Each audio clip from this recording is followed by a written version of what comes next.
accused of killing conservative activist Charlie Kirk last year. We're very concerned that we're getting off on the wrong foot. Robinson attorney Richard Novak, as the defense argues, the prosecution team should be kicked off the case because a prosecutor's adult child was in the crowd at the college event when Kirk was shot. So this is a motion to disqualify county attorney's office based on what we believe is a material, significant conflict of interest that it's clear they haven't even tried to address by way of a screening. Novak says the judge should refer that issue to the state attorney general's office. Prosecutors say the family member in question was not a witness to the shooting or a victim, and that there's nothing to force removal of anyone on their team. In the meantime, prosecutors urging that the case continue and suggesting the defense may be searching for more favorable court conditions. The defense insisting the motion is not about tactics. The U.S. Supreme Court agrees to hear an appeal by the maker of Roundup weed killer, Bayer, which hopes to block thousands of state lawsuits over claims it can cause cancer. The Supreme Court will consider whether the EPA's approval of Roundup without a cancer warning should rule out those state court claims. Bayer, which bought Roundup from Monsanto in 2018, disputes the cancer claims but has set aside $16 billion to settle cases. It has also tried to persuade states to pass laws barring the suits, and Georgia and North Dakota have done so. Fox's Tanya J. Powers. It's not clear if the case will be heard this spring or when the court's next term begins in October. A late drop on Wall Street. The Dow down 83 points at the bell after a mixed session overall. America is listening to Fox News. Welcome back to Winter Hack Radio, the place for clever hacks to survive the season. Icy driveway? Well, try spreading sand or birdseed to help with traction. Snowy puppy paws? Well, grab a whisk, brush it off, done. Catch COVID-19? Well, just get... Actually, there's no hack for COVID-19. But if you test positive, prescription medications for COVID exist. Ask your doctor if they're right for you. Visit PfizerForAll.com to learn more. Sponsored by Pfizer. Are you 50 or older? This news is for you. The CDC recommends you get vaccinated against pneumococcal pneumonia. Even if you're healthy, your age puts you at risk. People 50 or older are over 6 times more likely to be hospitalized with pneumococcal pneumonia compared to adults 18 to 49. Just one shot can help protect you. Learn more and schedule at vaxassist.com. That's VAXassist.com. Sponsored by Pfizer. President Trump appears to be backing off threats of military action in Iran. Israel and Arab states did not persuade President Trump against military strikes in Iran, he says, but rather commitments made by the regime in Tehran. You know, Iran canceled the hanging of over 800 people. They were going to hang over 800 people yesterday, and I greatly respect the fact that they canceled them. The president has encouraged anti-government protesters in Iran to keep it up, saying earlier this week help is on its way. Since then, President Trump has been told on good authority, he says, the killing of protesters is stopping and executions are not planned. At the White House, Jared Halpern, Fox News. The president's threatening to put a tariff on countries that don't support U.S. control over Greenland, as he continues to argue the U.S. needs the Danish territory for security reasons. A bipartisan group of U.S. lawmakers meeting with counterparts from Greenland and Denmark in Copenhagen today. And we spoke with clarity about the importance that the people of Greenland make their decisions about their future. Delaware Democratic Senator Chris Coons, President Trump telling reporters NATO has been dealing with the administration on the issue. Denmark says concerns can be addressed through the current framework. Florida turns frigid. Across the state, cities were blasted with cold air, with temperatures dropping as low as 18 degrees in the Jacksonville area. There is a potential for parts of Florida spanning from the Panhandle going up into the I-95 corridor to see snow this Sunday. As of now, less than an inch is expected across the board. And if you remember, nearly 1 year ago, Pensacola was one Florida city that saw a record 2-day snowfall with 8.9 inches of snow there. Fox Weather's Brandy Campbell. Even a small amount of measurable snow would be a first in back-to-back winters for the Panhandle. Recapping stocks, the Dow finishing down 83 points. The S&P and the NASDAQ also end in the red. I'm Lisa Brady, Fox News. Drive with Curtis Allen and Evan Stone on ESPN 93.5. Illinois has gone off to such quick starts during this 5-game winning streak. Illini have missed their last 6 from the field until then. 3-point shot down to 1, and Ivisic no, put back yes. Wagler, tough 2, and that was contested. Davis corner 3. Well, this guy's a blossoming leader as well, if not one of the best freshmen in the country. Keaton Wagler. Wagler behind the back. Ivisic for 3. Big bucket for the Illini. Ivisic up to 18 points, knocking down his third 3. Yeah, pretty typical Illinois Northwestern battle. Tip my hat to Chris and his group and CeeLo for the job they do defensively. Never easy playing against them. They're very physical. Some back spasms for Keaton, and so we kind of monitored his minutes. I thought he was a little tentative in the first half, but obviously we got him loose in the second half. Tell me what you're gonna do now. Keep rolling. ESPN Radio 93.5, it is The Drive. I'm Curtis, that is Evan Stone. Yes, we are rolling again today. 2 things. I never lie, so I'll be honest. I didn't have time to put together a new intro. Never? No, I don't lie. Wow. No, unless it's to my children, and they want to go out for dinner. They're closed. They're closed. Sorry guys. But yeah, I didn't have time to put together a new intro. However, it all kind of ties into today anyways, Evan. We're going to talk with our guy Carson Gordy coming up in just a bit. Actually, when I say just a bit, about an hour from now, we'll talk Illini with Carson and talk about the last game against Northwestern, the upcoming game tomorrow at home, taking on Minnesota. Also, we've got Coach Underwood's presser we'll get to a little bit later on in the hour. But you and I, we had a first today together. I've had a couple firsts today. Well, the only one I can think of is our Cardinals Caravan experience today at the Hilton Garden Inn in Champaign. What an incredible turnout. So if you made it out to the Cardinals Caravan, thank you. We got to meet a lot of people. The room was packed. There was not an empty seat left in the conference center. So yeah, standing room only. It was very, very impressive and a great day as well. So that was our first Cardinals Caravan experience. What was the other first you had? Oh, I don't remember. Oh, okay. All right. I mean, something weird. Yeah, something weird I guarantee something happened. Only one person yelled at you, "Hey, there's a Cubs fan." Yeah, I guess. And nobody attacked you. A few guys that knew me as I walked in the room, they're like, "Who let this guy in here? Get the Cubs fan out of here." I said, "Listen, I'm trying to behave myself. You behave yourself. Yeah, Don't start stuff in here." And I was a little disappointed you didn't get to play catch with Lindy. But he was a little busy. He didn't bring a glove. He didn't bring a glove. He was a little busy as well. I think Lindy had family with him, right? Wasn't that the... He had about 12 kids with him. He runs a daycare? I didn't know. Yeah, Lindy's Daycare. Lindy's Daycare. I didn't realize that was him. So, okay. Well, that makes a lot of sense. Yeah, there was a lot going on. All right. That makes a lot of sense. But no, so I got to meet his son, JD. Mm-hmm. And JD has this hat. It's a white St. Louis Cardinals hat. And Lindy said that was my hat when I was a kid. And if I remember it correctly, all the kids have had the hat signed by Cardinals players. Wow, that's really cool. So there's a ton of autographs on it. And I said, "Hey, dude, what's your favorite signature on that hat?" And he says, "I don't know who's on this hat." It's been passed down so many times. I don't know who's on this hat. Yeah, I think he got Palante's signature on it, and he said that's now my favorite signature. Cool stuff. We're going to get into all the highlights. We got some really good audio, and the whole crew was there. But this was by experience. I got some bad intel.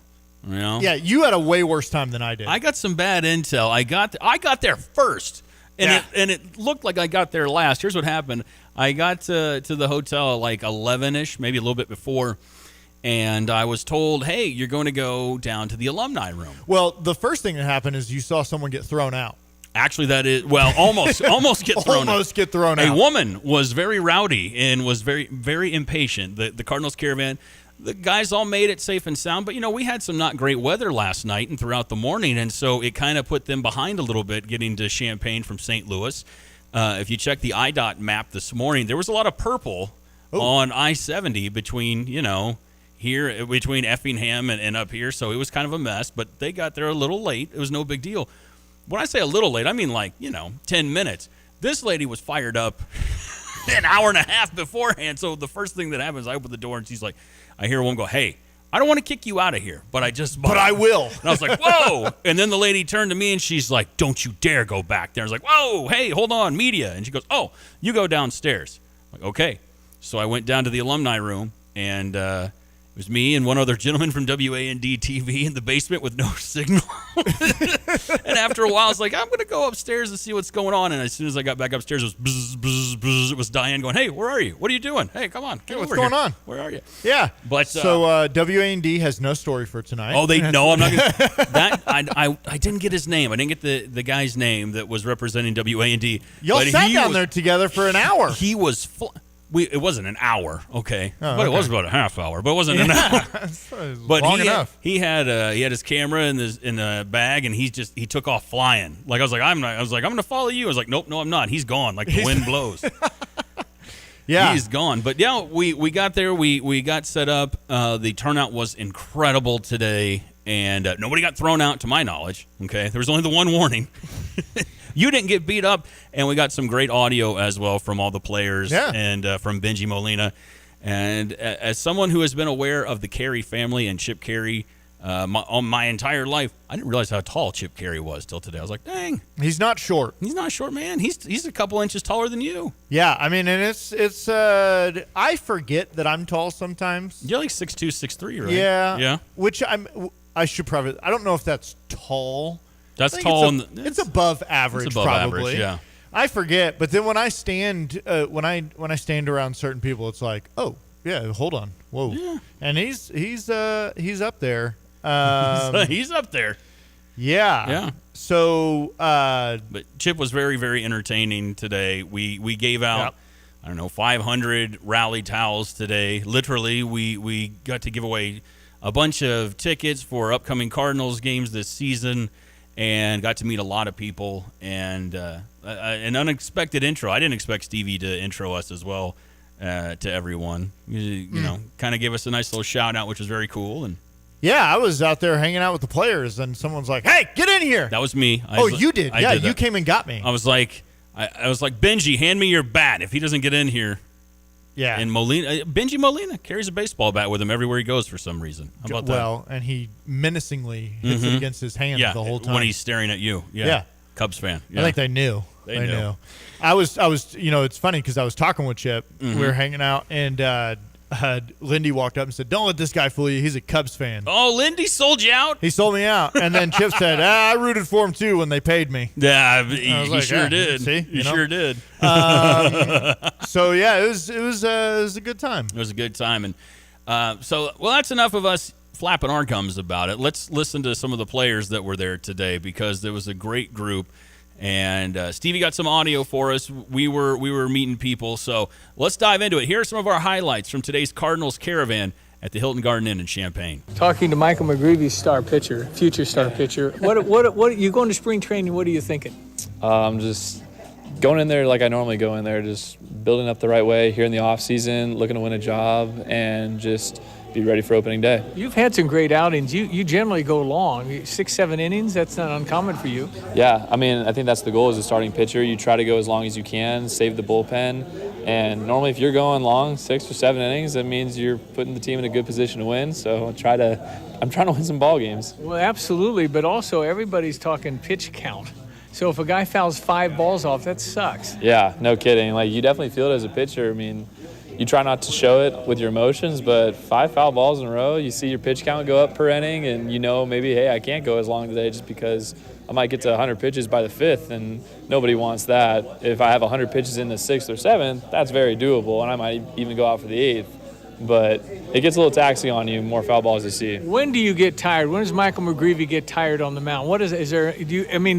I never thought the 20-mile marathon wall was real because everybody's different. You're different. When's the number where you say, I'm feeling it?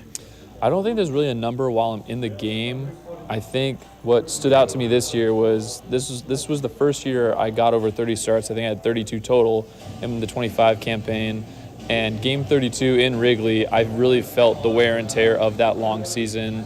Being in the big leagues, a lot of starts. And it was getting ready for the game and getting ready for my 32nd game.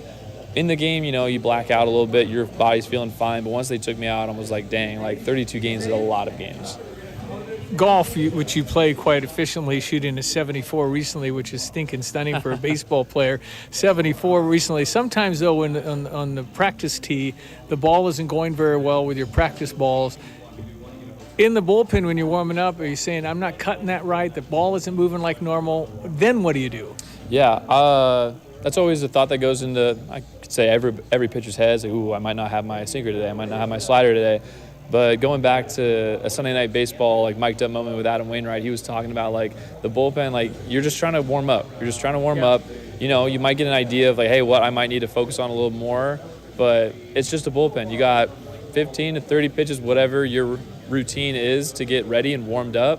But come first pitch, that's when you're really, okay, like, what do I need to change? Because the bullpen is just to warm up. Well, you can't simulate the emotion that you're going to have with the adrenaline, too. You're just loosening. Yeah, exactly. You could really start to get in the mindset of, hey, we're ready to go. I learned from Sonny this year, hey, like, try to throw your first inning out in the bullpen, get that, like, intensity, fly to right, and my right fielder pulls up, and it lets it bounce right in front of him. Right in front of him. He could have easily, maybe he probably could have dove and gave me a shot, but I'm like, oh, and I get the next guy out, and we won like 3-0 or whatever.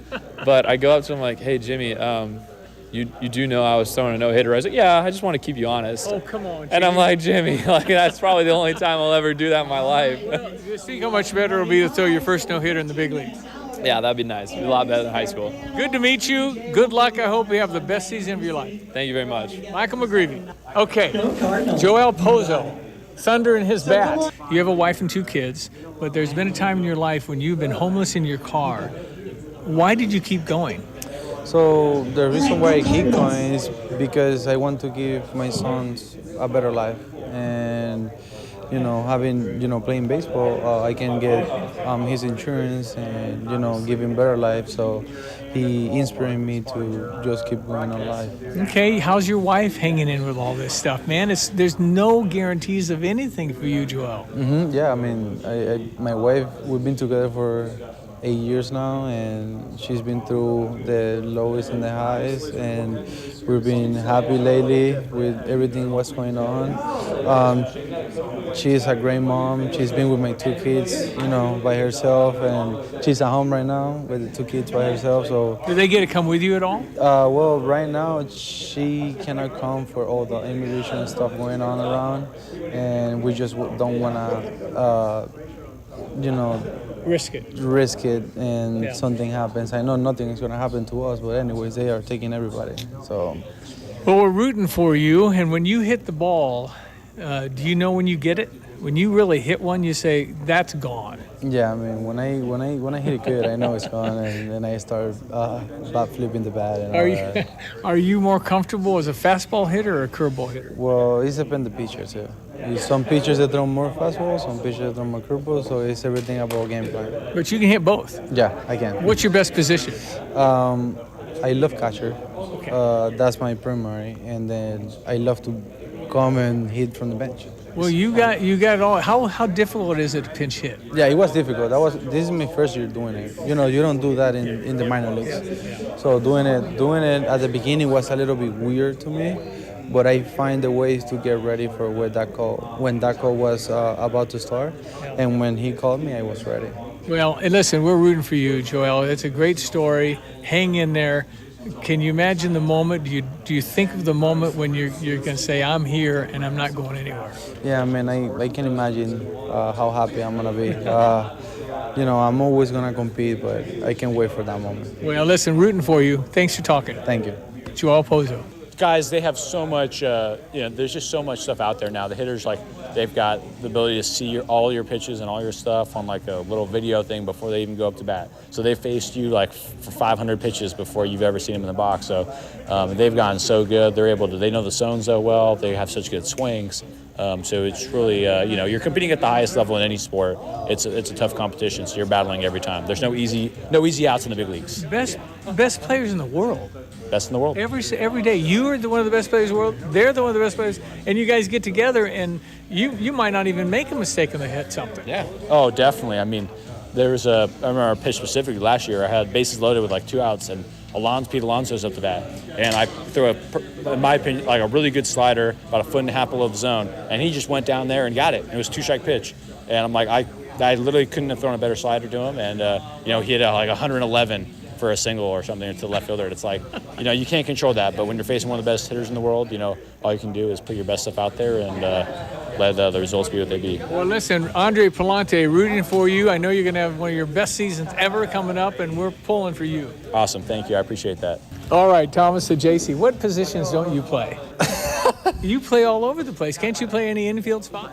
Yeah, pretty much. What's your favorite? Second, short? short? I get asked this all the time. I never really have an answer. I grew up playing a lot of short. I feel comfortable at short. Okay. But then you put me at second for a week, I start to get comfortable at second. But isn't that great that you have the talent to do that? That's it's really a blessing for sure. It's a blessing that you're that flexible and just a good baseball player, and you're not afraid to grind. No, that's my favorite part, honestly. I love to do the work. And what is your procedure when you're up played against a pitcher? You probably do homework. You know who you might face. How deep does it get? That part definitely needs. I need to be better about that. But I go in there and watch video. Okay. Go over what he's got, what kind of pitches he got. Watch, the pitcher against right-handed hitters similar to me and see what they're doing. Maybe go into pitch sequences and maybe go into how they attack guys. But mainly I focus on the movement of all of his pitches, what he throws the most. And do you have an approach that says, okay, I'm going to think fastball in this first one? Do you guess like that? Do guys guess like that? I think some people take their shots. Sometimes I'll get a feeling I'm feeling this, but most of the time it's like, all right, I'm looking for a fastball in the heart of the plate. I know he has this. I know he has this. I know he has this. Sheesh. It's like, and you can't get too complicated because then you start thinking too much, it gets bad. But like a golf swing, you can't think too much about the golf swing. Exactly. Very similar. Just react because you got to. Got to react, exactly. So it's a lot of that. Like, okay, I'm looking for a pitch. I'm looking for a fastball, just middle of the plate, and then just trying to recognize as much as I can early. All right, Jupiter, Florida. What are your expectations? What's your goal? It's a good question. Honestly, my expectation is just to have a good spring and to just get going with all the guys and enjoy myself. I think I always put a lot of pressure on myself and goals, and I think that actually kind of hinders me. So you're more of a let's play baseball. I'm that's where I'm at this year. I'm I'm going to have fun and, try and soak it all up. And you haven't really done everything Thomas Ajaysi can do yet. I mean, what you've done in the minors and everything else, and once you get more time, you got to feel more comfortable. 100%. I think that's a big part of it. I was telling somebody that the other day, a minor leaguer was asking me the difference in the big leagues, and I was like, there's definitely talent level, but just the comfort level. Every level is just the comfort level. I feel like once you get comfortable, it's just such a it gives you such a good peace of mind. And thank you. Yadier Molina is lucky to be Benji's brother. Yeah, how are you? I'm used to that. It's awesome. This is St. Louis is a city that my brother was there for so long and built up and helped out after winning championship and things like that. So for me, it's an honor when they tell me, hey, Yadi's brother's coming to town or something like that. So for me, Benji Molina was a great catcher. You won a world championship. Your other brother, I mean, you guys, has there been any other catching brothers as successful in the big leagues? Oh, wow. 3 of them? No. Maybe a couple of them. Not 3? Yeah, but not 3. Is there any other Molina around that can play? No, there's not a name Molina, but there's a couple of cousins that are coming up in college and independent in leagues. Your family? Yes, in our family. Could be good. My cousin. So my nephew is going to graduate in May from high school. So he's committed in Texas, but still he's coming up. He's a great catcher. Wow. So we're looking forward to seeing him too. But you guys know by now that it hurts to be catcher. You said you got mad after your 6th ding in a game. What? I get mad after 1. Yeah, I know, but it's part of our job. I think I got that in minor leagues when I started catching. I said, man, I get hit a lot here. But it was my life. It is something that I'm looking forward to. It's my job. So I try to block it out. That's why I say 6 is okay, but man, after 6, I was so mad. All right, broadcasting, how's that going? It's going great. It's going to be pretty interesting having a young core this year. I'm super excited. It hurts to lose veterans every time, but at the same time, they're looking forward to the future, and the future are these young guys. And I cannot wait to sit down in my booth and look down and see what these young guys can do. It's a lot of pressure for them because they not only have to perform or follow whoever plays third, follow Nolan or something like that, but at the same time, they build in their future, and it's something really cool. Well, you're a great guy, and we sure love seeing you again, Benji Molina. Thanks for coming to town. Thank you. It's always an honor to be here. Honor having you. Those are some of the highlights. ESPN 93.5. This is The Drive. I'm Curtis Allen. That's Evan Stone. Those are some of the highlights from Cardinals Caravan 2026 today at the Hilton Garden Inn Conference Center. Again, a pretty incredible turnout. And so we had a lot more audio, but that's what we pieced together to kind of encompass the players that were there. There's some Cut all my stuff. I did not cut any of your stuff. Cut all my stuff. In fact, what I was about to say is if you want to see the fine work that Evan did, you can find it on our socials because I got to tell you, you were set up right at the entrance of the conference room. So as all the players are getting introduced, it's like it's pristine. Your camera works. Wow. Yeah, you must have a very new iPhone or something. You got to have a new smartphone. I do have a new iPhone. It looked pretty good, dude. Well, I'm doing all right in life. So doing all right, yeah. That's why he makes the big bucks and I make the mediocre dollars. That's why. Well, it also just helps to just do whatever you want to do. Mm-hmm. And so it's like, I want to stand over there. Yeah, I'm just going to do it. He did kind of do that. There was a lot of you just standing wherever you wanted to today. Yeah. And nobody was going to bother him. There was like, oh. Yeah. Mm-hmm. I did. Chip said, he leaned over and he said, hey, how was that Illinois football team this year? And I was like, did you really not know? Somehow I believe you that you said that. Won 9 games. First time in school history we've won 9+ games in back-to-back seasons. You crapping me, Chip? You messing with me? You joshing me? You know who I am? I'm Evan Stone, buddy. You serious, Clark? You ever heard of Etched in Stone? Yeah, I know you have. Don't even answer my question. Yeah.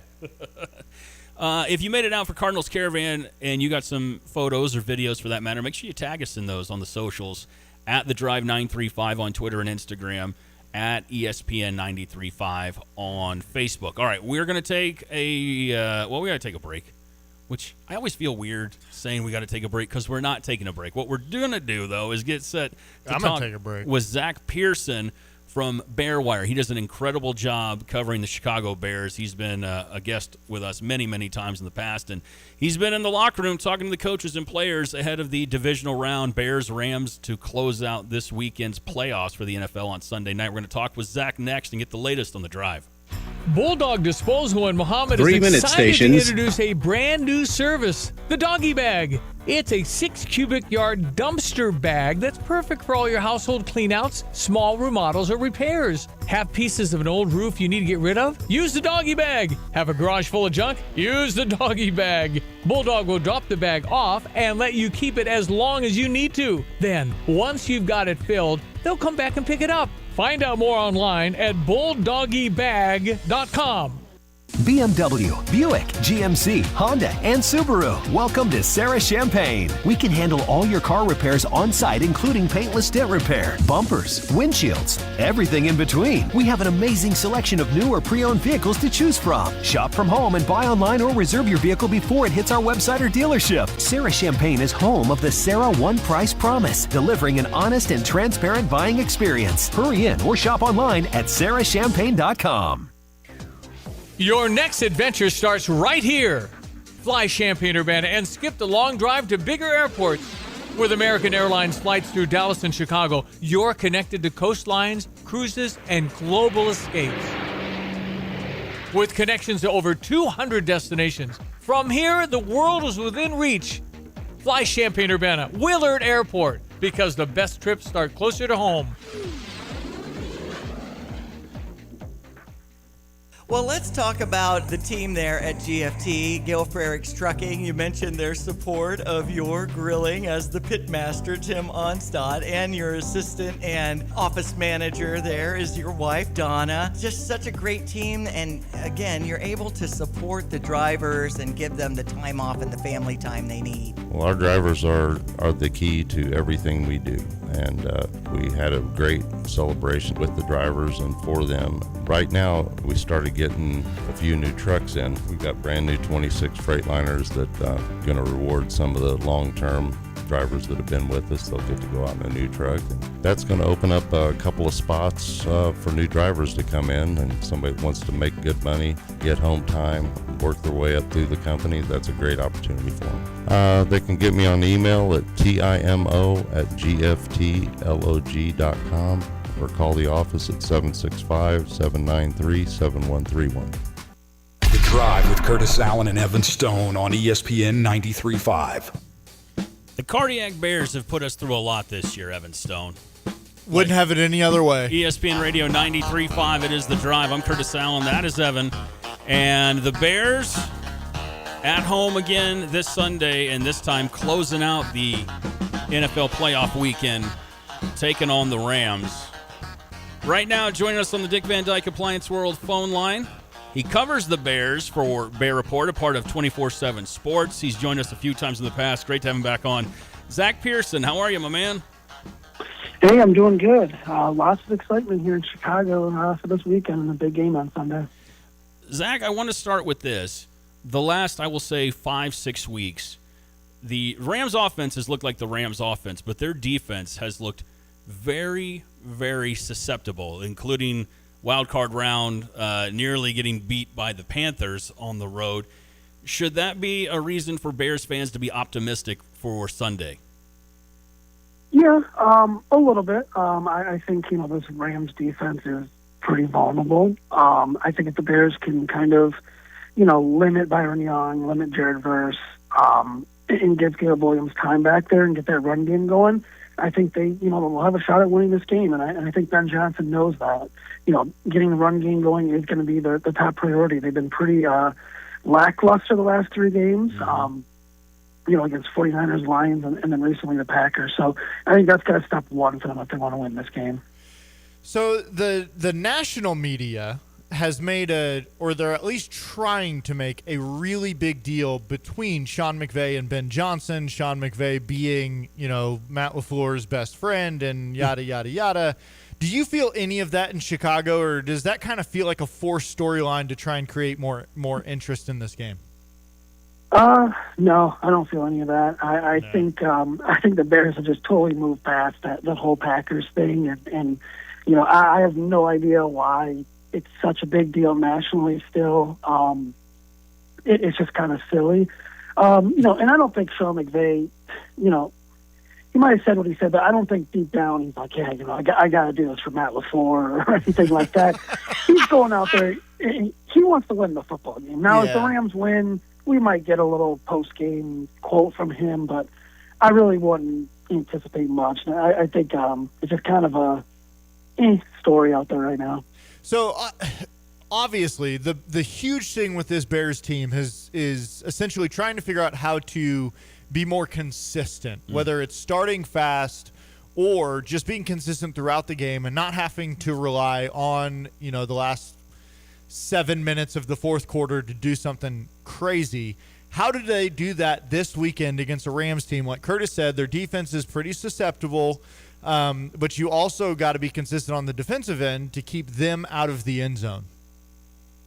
Running the football, keeping Matthew Stafford, Puka Nacua, Devontae Adams off the field as much as possible, controlling the time of possession. We kind of saw Green Bay do that to them.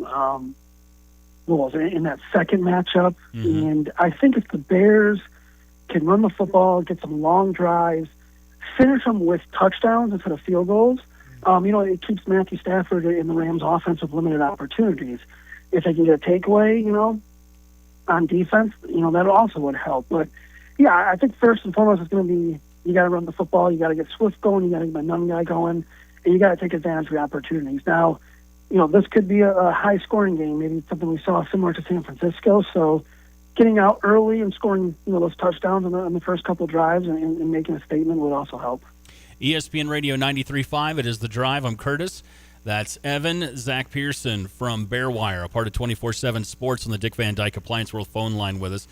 Zach, I was looking at the injury report, and it's pretty clean for both teams, but a big pickup for the Rams going into Sunday is right guard Kevin Dotson playing, and looks like he's going to start as well. What does he do for that Rams run game with Kyron Williams? Yeah, it's a big bonus because even with him out, Kyron Williams was still running the football really well. And the Rams offense, we like to look at the pass game and the big names with Nakua and Adams, rightfully so. But with a healthy offensive line, with a healthy Dotson, getting that run game going with Kyron Williams and Blake Corum is going to be huge. I think that takes some pressure off Matthew Stafford. Obviously, he's a better run blocker. Than pass blocker, but he's pretty good overall. So yeah, that's a little that's tough news for the Bears, news for the Rams. But yeah, when you look at Kyron Williams, not only as a running back but a pass catcher on the backfield, he definitely creates some mismatches, for the Bears defense, and getting that line solidified and healthy certainly helps. So let's look at the Bears offensive line, because Ozzie obviously is off to the IR. But you get Braxton Jones back this week. Does he get to start? Does Theo get to start? Where do they go left tackle from here? I would imagine it'd be Theo Benedict to start. But, we could see a situation where if he's getting beat, they might just go back to Braxton Jones, who's got, 3 years of starting experience. And with, Theo, it's not like they're just grabbing a random guy off the street to start this week. He started a couple of games, so that helps. But, Braxton got the experience as well. But, it's a winner-go-home game, so if you see that left side giving up a lot of pressures there with Theo, I think you're going to have to make the switch, because you just can't, in a game like this, you can't allow that pass rush to kind of get going and tee off against Caleb Williams. So statistically... Good word. That's an interesting word. Yeah. Statistically speaking... you don't necessarily want to blitz Matthew Stafford. You want to be able to try and get home. I think he's one of the best quarterbacks in the league at throwing against the blitz, because he can get the ball out so fast. He's so accurate. You give him a hole, a window. He can take advantage of it. However, the crux with the Bears is they really have a hard time getting home or creating pressure with their front four. What do you think the game plan is going to be going into Sunday night? Are the Bears going to maybe start off just kind of sending four and sitting back? Or I know you're not in the defensive planning room, but what do you think would be the avenue to success for this Bears defense? Yeah, I think it'll be interesting to see what Dennis Allen does early. Now, when Kyler Gordon was healthy and John Johnson was healthy and C.J. Gardner-Johnson, they just had multiple defensive backs that could play. They went to a lot of dime. That was evident in that first game against the Packers up in Green Bay. I think they might start off a little bit in dime and try to send C.J. Gardner-Johnson on some blitzes, try to, disrupt Matthew Stafford. And like you mentioned, he's been really good against the blitz. But the one thing that's been kind of giving Bears defenses fits is, a more mobile quarterback this year. That's not Matthew Stafford. Matthew Stafford does not want to run. Trust me. He at the point of his career, he just wants to sit back in a clean pocket and throw. So, yeah, if the Bears can kind of collapse that pocket a little bit, and you're talking, up front with Grady Jarrett and Gervon Dexter, it will open up some things. But, like you said, they struggle to get pressure with four up front. They're going to have to find a way to win those four. I think that's the easiest way. If it's not working, I would look at Dennis Allen and what he can do. And that second half game plan against Green Bay was, a good one. They made adjustments. They got more pressure. It kind of feels like, almost like the offense. When the game goes on, the more it goes on, that's when Montez Sweat and Austin Booker get better. But they're going to need that early on. They're going to need some big plays early on from that defense. ESPN Radio 93.5. It is The Drive. I'm Curtis Allen. That is Evan Stone. Zach Pearson on the Dick Van Dyke Appliance World phone line with us. Zach, one thing that the Rams defense has done pretty well throughout the season, in particular the last 2 months, is affect the play of the tight ends. And I bring this up because of just how important Colston Loveland in particular has been to this Bears offense. If Colston's having a rough go, say, in the first half, do you try to find different ways to get some of the other receivers involved? Is this a Luther Burden or a Zacchaeus kind of game, or Jade Walker? Are we going to see more of those guys if Colston Loveland is struggling against this Rams defense? It's kind of the luxury the Bears have is, they still have Roman Dunes. He's not 100%, but he's still out there. He's going to give it a go. They still have DJ Moore. I mean, they still have Cole Kmet. So they'll have options. I see that's a tough one because we saw, Colson Loveland get 15 targets last week and he caught 8 passes. I still think, even if the Rams are kind of figuring it out, I still think Ben Johnson will find a way to get him the football, kind of get creative. And we saw them that 2-point conversion when they lined up in the heavy set, and Green Bay was forced to have just one defensive back in the field. So I trust Ben Johnson to scheme, Colson Loveland open, but, Luther Burton could be a guy that quietly plays a big role in this game if they can find a mismatch there. I think this is going to be really fun to watch, from both sides with Sean McVay and Ben Johnson. If either defense can take away, a Devontae Adams or Nakua or Loveland, what the other, what the coach does in terms of his offense. So, I don't want to take away from this game, so I'm going to ask this question very briefly in the middle of this conversation. Basically coming from something that I saw you retweet? Re-X. It's retweet. We don't re-X anything. That sounds dirty. You shared something from Ian Rappaport. The Indiana Senate Bill 27, Senator Chris Garden's putting this out. It establishes the funding mechanism for the Stadium Authority to build a future home for the Bears. That is, of course, in Indiana. I also saw that they have now the city of Gary has released 3 renderings for potential Bears stadium sites. Where are we going with this? Is this a for real thing, or is this still a negotiation tactic? What is this mess turning into? It's a mess. It's a total mess. I mean, they have the worst timing with all of this stuff. Yes. They host the press conference at Soldier Field 3 days before they're about to draft, or a day before they're about to draft Caleb Williams, arguably the most important draft pick in 50 years for the Bears. And then they come out with the news before the Packers game a couple weeks, where it's just like, why are they doing this? What is going on here? So, well, to answer your question, I think the Indiana part is some true, but some negotiation. I have a hard time picturing it being Indiana. I don't think the state of Illinois will let them get there or let them get that far. I think they're going to have to wake up. You heard, I believe it was Governor Pritzker released a statement saying that they'll help the Bears with, infrastructure, with roads and all that, but they're not going to pay for the stadium. Well, that's what the Bears have been saying. The Bears have been saying, we'll pay for the stadium, we just need help with this, and they want tax breaks and all that. So I think the interesting thing is, I don't know where I saw it. I think it was on Twitter somewhere, but someone mentioned, the tax difference with Indiana and Illinois is huge, which benefits Indiana. But in the end, I think it's going to be Arlington Heights. It would be an ultimate failure if the Bears went to Indiana. And nothing against Indiana. I mean, I still do my job and all that, but it doesn't make sense for the state to let them go there and lose, arguably the most popular franchise in the state of Illinois. So I think they have to figure it out, Illinois, in terms of, the government. I'm not very well-rounded in that stuff. I try to stay away from that stuff. Sure.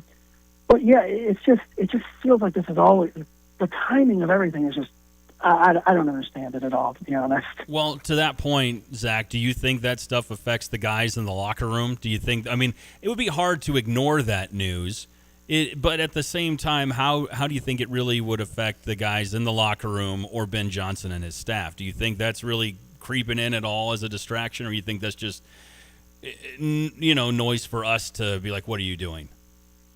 Yeah, I think it's noise for us. I don't think, honestly, I think if you asked a lot of them, they'd be like, they wouldn't even know that the Bears are looking for a new stadium, to be honest. If you ask their opinion on Soldier Field, I'm sure they'd have some interesting opinion on Soldier Field. But, I don't think that they're really paying attention to it. I'm sure, they might have heard if the news is on or something like that. But, a lot of these guys, because the longer this goes on, it was supposed to be 2029, 2030. We might be creeping into 2031 now at this rate. So a lot of these guys won't be around. You obviously hope Caleb Williams and Roma Dunze and Ben Johnson and Colson Loveland are around. But, most of the roster, probably not around. And I don't imagine any of them are really caring about that right now. Yeah, honestly, the biggest thing about this is just it feels like there's nobody in that PR or media office in Chicago who's just like, it's an empty box right now. So, but speaking of timing, we are exactly 40 years and 6 days to the date of the last time the Rams and the Bears played in Soldier Field in the playoffs, where the Bears went to the Super Bowl. I think they won 24-0. I wasn't alive yet, but they won. Were you? Yeah. What was the score? It was 24-0. That's exactly what it was. Okay. I was an infant, but that was my first memory. Go ahead, Evan. Okay. I saw Aaron Lemming reposted something. It said wind chills on that day or on Sunday are going to be around -20. Does the weather play a factor in this game? How does it not? When you get to that cold, it feels like it doesn't matter if you're from Chicago or not. That sucks. What do you see happening on Sunday night? Yeah, I think, just the human nature, it affects you, it impacts you. I stepped outside the other day and I was free. I'm like, why don't I live in Arizona? This is crazy. Like, it is way too cold out here. And that was like 30 degrees. So, it impacts them. I think the Bears a little less because they're practicing in it. And Kevin Byard told us the other day that Ben Johnson doesn't practice with heaters outside. And I was out there yesterday and a couple of days this week and no heaters, none at all. So, it certainly will impact you. Now, is it enough for it to be, the ultimate factor in this? I don't think so. I think with a guy like Matthew Stafford, it probably won't play a big role. But, the last time the Bears won on Sunday Night Football was against the Rams in 2018, and that was a different quarterback. Jared Goff looked like he didn't want anything to do with that cold weather in that game, which was interesting. So, it definitely impacts players. But, at the same time, they'll probably get used to it by the second half. And I guess it shouldn't be snowing at this rate. Probably won't be raining, anything like that. So, obviously, if you're a player, the biggest thing is, how hard the ground is and falling on that. But other than that, I don't think it'll be a huge factor. All right, Zach, enjoy the game. Enjoy your weekend, man. Great stuff from you. Where can folks find you on the socials? Yeah, I appreciate it. On Twitter X, it's Zach, ZACK_Pearson. Bear Report on there as well. And then just go to bearreport.com. And, hopefully it's a Bears win this weekend because, the city is incredible when the Bears are good and when they're good and when they're winning. And you can definitely feel that this past week. Absolutely. All right. That is our guy, Zach Pearson, on the Dick Van Dyke Appliance World phone line. We'll talk to you soon, man, okay? All right. Yep. I heard Zach's kiddos in the background. So he's like, okay, I got this interview done with those guys. I heard his kiddo in the background going, Daddy, hey, will you quit talking to those idiots? No, I didn't hear her call us idiots, but play with me. Yeah. No, great stuff from Zach. Appreciate his time. And, maybe, Stafford's getting up there in age. Maybe he's got a sciatica issue when it comes to cold weather, Dude. Maybe it's going to, the knees are locking up a little bit. You might see Nakua go, what's wrong with you, Steph? It's that nerve that shoots into your right butt cheek. It's the sciatica. I'm in a lot of pain. I don't know if I can. But to the conversation we were having with Zach a minute ago about the injury report being clean, like Jimmy Garoppolo was supposed to be out for this game, and they've got him as active as well. Like it's all hands on deck for the Rams with this one. And it'll be interesting, man. It's going to be an interesting game. Two very, very evenly matched teams. If there is one big difference, the Bears have lived and died with the turnovers this year and have done a lot more living than dying. So when you were asking about, blitzing and coming after Stafford, you just hope you got pressure with your front four. That's what you really would like to see. So that secondary, which has been a strength, can just be a secondary. Yeah. So we'll see. Yeah. All right. Brad Underwood met with the media today ahead of the Illini's home game tomorrow against Minnesota. We'll get into some of that next on The Drive. Well, let's talk about the team there at GFT, Gale Frericks Trucking. You mentioned their support of your grilling as the pitmaster, Tim Onstad, and your assistant and office manager there is your wife, Donna. Just such a great team, and again, you're able to support the drivers and give them the time off and the family time they need. Well, our drivers are the key to everything we do.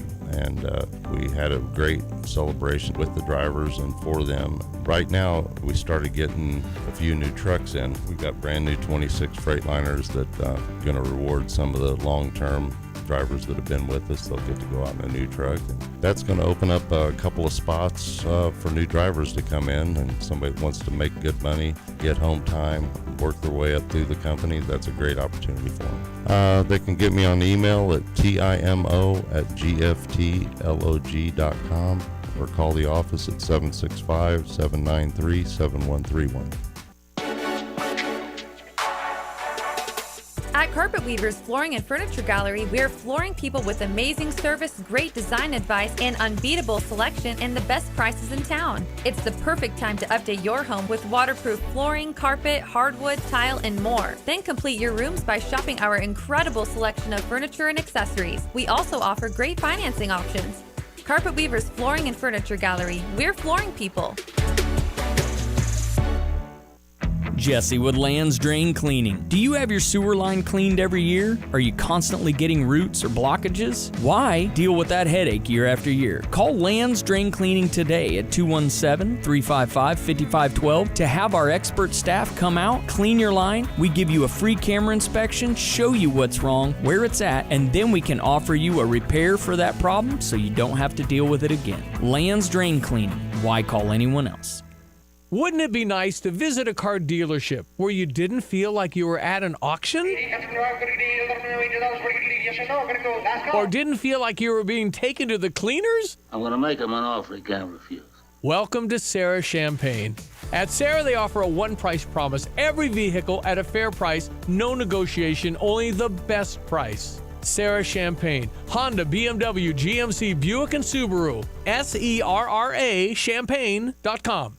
Hey, where are you headed? To Kelsey Furniture in Tuscola. What do they have there? What don't they have there? Living room furniture, benches, chests, love seats, sectionals, tables, bedroom sets, hutches, nightstands, end tables, cabinets, mirrors, stools, clocks, lamps, pillows, rugs, desks, media consoles, patio furniture, Tempur-Pedic mattresses, and more. So, everything. Yeah, probably could have just said that. Kelsey Furniture, quality for less. The Drive with Curtis Allen and Evan Stone on ESPN 93.5. It is The Drive, ESPN Radio 93.5. I'm Curtis Allen. That is Evan Stone. Coming up in just a bit, we're going to talk with Carson Gordy from WICS. Talk all things Illini with him, including, hey, you hit me up last night with a text. All it said was, X Scott back. And at first I went, what is he talking about? Well, I think I just said X is back. It said X Scott back. Oh, it said Scott. It said X Scott. Well, then you should have known what that was. No, I was like, who is Scott? Who is he talking about? Xavier Scott, baby. Did Scott do something to upset Evan? Do I need to go find this Scott and yell at him? Yeah. No. Xavier Scott going to be back with the Illini football team. He made that announcement yesterday. Yep. And we'll talk with Carson about that. Also, we'll talk plenty with Carson about the Illinois versus Minnesota game on Saturday. And how are you feeling about that, by the way? How are you feeling about that one with Minnesota? I'm not worried. No, not even. You're not sweating it a little. I mean, it's just another one of these games where it's like, just get out with a W. Mm-hmm. That's all you got to do. Yeah. Well, shout out to everybody on the text line that's reached out today. Anonymous Randy, we're going to get to your text. Kyle, John and Camargo, all that stuff. We'll talk with everybody. Here's a guy who, if he is worried about a game, he never, ever lets you know. Illini head coach Brad Underwood met with the media. He didn't wet the media. He met with them is what he did, Evan Stone. We're allowed one slip up on the air, okay, and that was mine. He met with the media earlier today. Here are some of the highlights from Brad Underwood. Nice to be back home and coming off a hard-fought game at Northwestern. You always feel fortunate when you walk out of there with a win. I thought we did a lot of very good things. I thought everybody played pretty solid. And, it was a night that was started off with some challenges with David being sick and not well, and Keaton just from the from the bus ride, getting his hip dislocated a little bit or out of socket, and for someone who has that same problem, I know how painful that is. And he was out on the way back, so he's fine. He's fighting that, but he played a great second half. I thought Kylan was tremendous for us, solving problems, but did a lot of nice things. And now it's on to the next, and it's a very, very good Minnesota team. Nico's doing a tremendous job.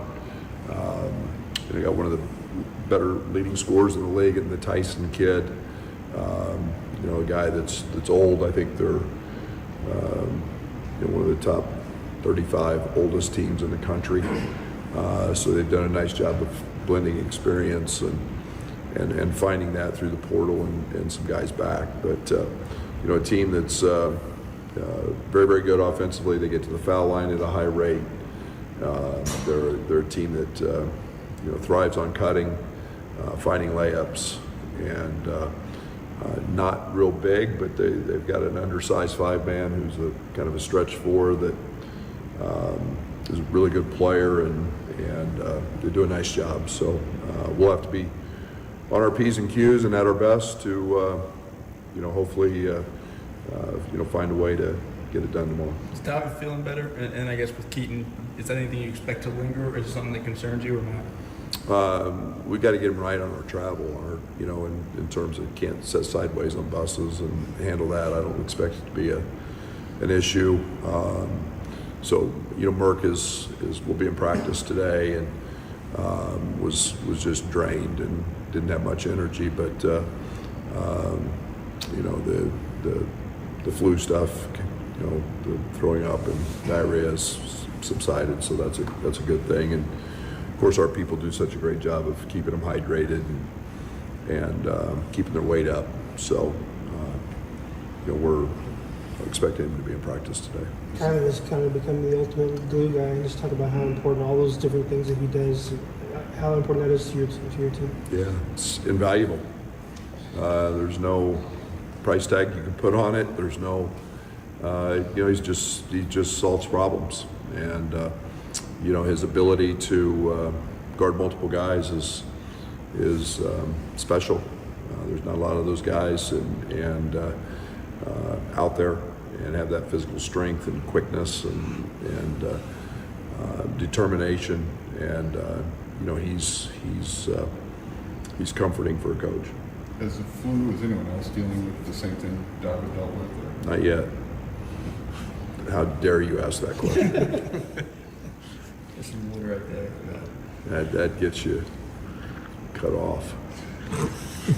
Talking about that, jeez. No, we knock on wood. I do want to ask one more about Kyle. How do you, 123 games of college basketball, how do you feel that possession, game to game when he's on the floor? It's every day in practice. He's learned how to practice. He's learned how to manipulate situations. I think that the one guy that was we've had two that have been really good at it. Trent understood every situation, every action that was coming. They had seen it all. Coleman was another one. Coleman just manipulated and understood, and Bam's right there. He's got he knows every action. He's not caught by surprise. We see an action and in practice, and he goes, yeah, so-and-so ran this, and it's just every single day in practice. So passing that knowledge on to young people and the younger guys and the newer guys is very important, and experience is king, so to speak. It truly is with him. So this kind of become a trend the last couple games. Could you explain the difference between an appeal and a challenge? Not really. Yeah, I mean, it's you got the ability to appeal it. I think it's really complicated. No, to be honest. I mean, I've just talked to the commissioner of officials. I didn't understand the hook and hold very well. I understood the intent of that rule was basically, put in for rebounding and underneath the basket, and And all of those, I get the consistency with which they called it. We asked for an appeal to be called, on Ben.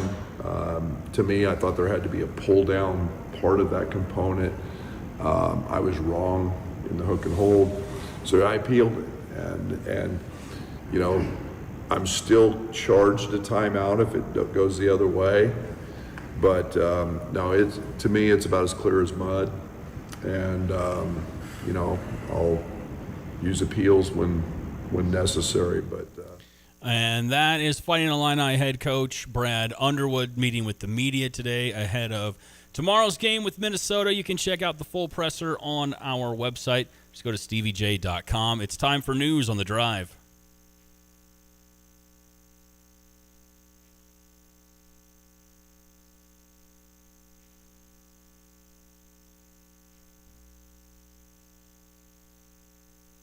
Well, let's talk about the team there at GFT, Gale Frericks Trucking. You mentioned their support of your grilling as the pitmaster, Tim Onstad, and your assistant and office manager there is your wife, Donna. Just such a great team, and again, you're able to support the drivers and give them the time off and the family time they need. Well, our drivers are the key to everything we do, and we had a great celebration with the drivers and for them. Right now, we started getting a few new trucks in. We've got brand new 26 Freightliners that going to reward some of the long-term drivers that have been with us. They'll get to go out in a new truck. And that's going to open up a couple of spots for new drivers to come in, and somebody that wants to make good money, get home time, work their way up through the company. That's a great opportunity for them. They can get me on email at timo@gftlog.com or call the office at 765-793-7131.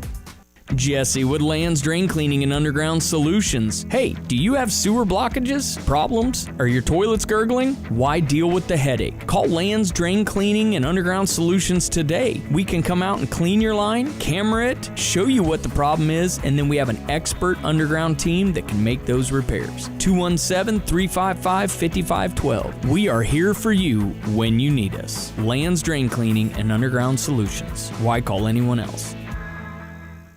The great loud venues in college basketball. Don't miss your chance to cheer on Fighting Illini basketball this season. This place an absolute powder. It is. Talk about tough buildings, right? We need all of Illini Nation to help us defend State Farm Center. Boswell left hand and one. Great seat locations are still available for you to see Illinois basketball live this season. Get your tickets today at fightingillini.com. Let your local farmer's insurance agent Michael Rumsey put his experience to work for you. Michael Rumsey proudly serves Champaign County families and businesses and is ready to review your existing policies or provide a no-obligation quote today. Call Michael Rumsey at 217-363-3030 to get smarter about your insurance. Again, that's Michael Rumsey at 217-363-3030. We know a thing or two because we've seen a thing or two. We are farmers. Bum, bum, bum, bum, bum, bum. Underwritten by Farmers Truck Fire Insurance Exchanges and Affiliates. Products not available in every state. Did you know since 1991, Habitat for Humanity of Champaign County has built more than 160 homes, creating safe, affordable housing for local families? And it's not just about building houses. Last year, Habitat provided free housing counseling for nearly 200 families, empowering them to make informed decisions about homeownership and financial stability. By supporting Habitat, you're helping invest in the community with over $2.6 million in economic impact last year alone. Join in bringing people together to build homes, communities, and hope. Visit CUHabitat.org. The St. Joseph Ogden FFA auction will be held on Saturday, February 7th. Doors open at 4:30 at the high school. With the dinner and silent auction starting at 5 and live auction starting at 6, no tickets are needed. Everyone in the community is welcome. Our auction includes a full selection of live and silent auction items, giving everyone plenty of opportunities to participate and support the event. Whether you're looking for tools, gift baskets, local gift certificates, or one-of-a-kind items, you'll find a wide variety of choices that make the evening fun for all ages. The funds we raise directly support valuable leadership opportunities for our members, including participation in state and national FFA conventions, providing supervised agricultural experience grants, and offering college scholarships. This auction isn't just an important fundraiser for our chapter. It's also a great chance to come together and enjoy an evening with our community. For more auction details, visit our Facebook page, St. Joseph Ogden FFA. We appreciate your support, and we look forward to seeing you on Saturday, February 7th. The Drive with Curtis Allen and Evan Stone on ESPN 93.5. Yes, sir. It's a feel-good Friday, Evan. You know? Feel good. Feels really, really good. It's Friday. Everybody got Friday. Are we getting down on Friday? You mixed up. That's Eminem with the Friday. And never mind. Okay. It is The Drive, ESPN Radio 93.5. I'm Curtis Allen. That is Evan Stone. Having way too much fun on a Friday, if that's possible. Maybe it's because we're ready for Saturday. We're ready for some Illini basketball. Our guy, Carson Gordy, on the phone with us. The Dick Van Dyke Appliance World phone line, to be specific, from WICS-TV. Carson, how are you today, man? I'm doing good. Pretty good Friday. I'm excited about this Illinois basketball game. Ken Palm's got it as like a huge 16-point spread. Vegas is right on their tail with 15.5. But Minnesota's playing a lot better this year. I know the advanced analytics don't exactly love them, but sometimes you got to just kind of like throw those away and just look. They're 3-3 in Big Ten play. Beat Indiana, beat Northwestern, beat Iowa, lost 2 heartbreakers to USC and Wisconsin. Like, I think Illinois is going to win this game. I think Illinois got the offensive firepower, but this Minnesota team, I think it is improved compared to the other Ben Johnson era, their former basketball coach. Yeah. And Brad Underwood's 9-2 against Minnesota. He hasn't lost since 2019, and I looked up that loss. They lost by like 11, and it dropped to Illinois 6-15 that year. That was Iowa's freshman year. Oh, how far we've come. Yes. Jeez. How far indeed. If I remember correctly, that was the year that broke the record for most losses in an Illinois basketball season. We've come a long way. It's insane. No, I know. And I was a senior in high school, and I remember I grew up a Michigan State fan, actually, because my parents went there. Cut it off. Cut it off. No, guys. No, he's doing a great job. No. No, listen, I have renounced Michigan State. I bleed orange and blue, but I remember in 2018, I was a senior, and U of I invited me to a football game. A bunch of students. And Illinois lost 63-0 to Iowa in the freezing cold. My dad's like, "You sure you want to come here?" And then basketball kept losing. But hey, I'm a ball knower. I knew we had Kofi Coburn coming. I knew I would assume it was great. Like, I knew it was going to go in the right direction. And, it's been great. ESPN Radio 93.5. It is The Drive. I'm Curtis. That's Evan. Carson Gordy on the Dick Van Dyke Appliance World phone line with us.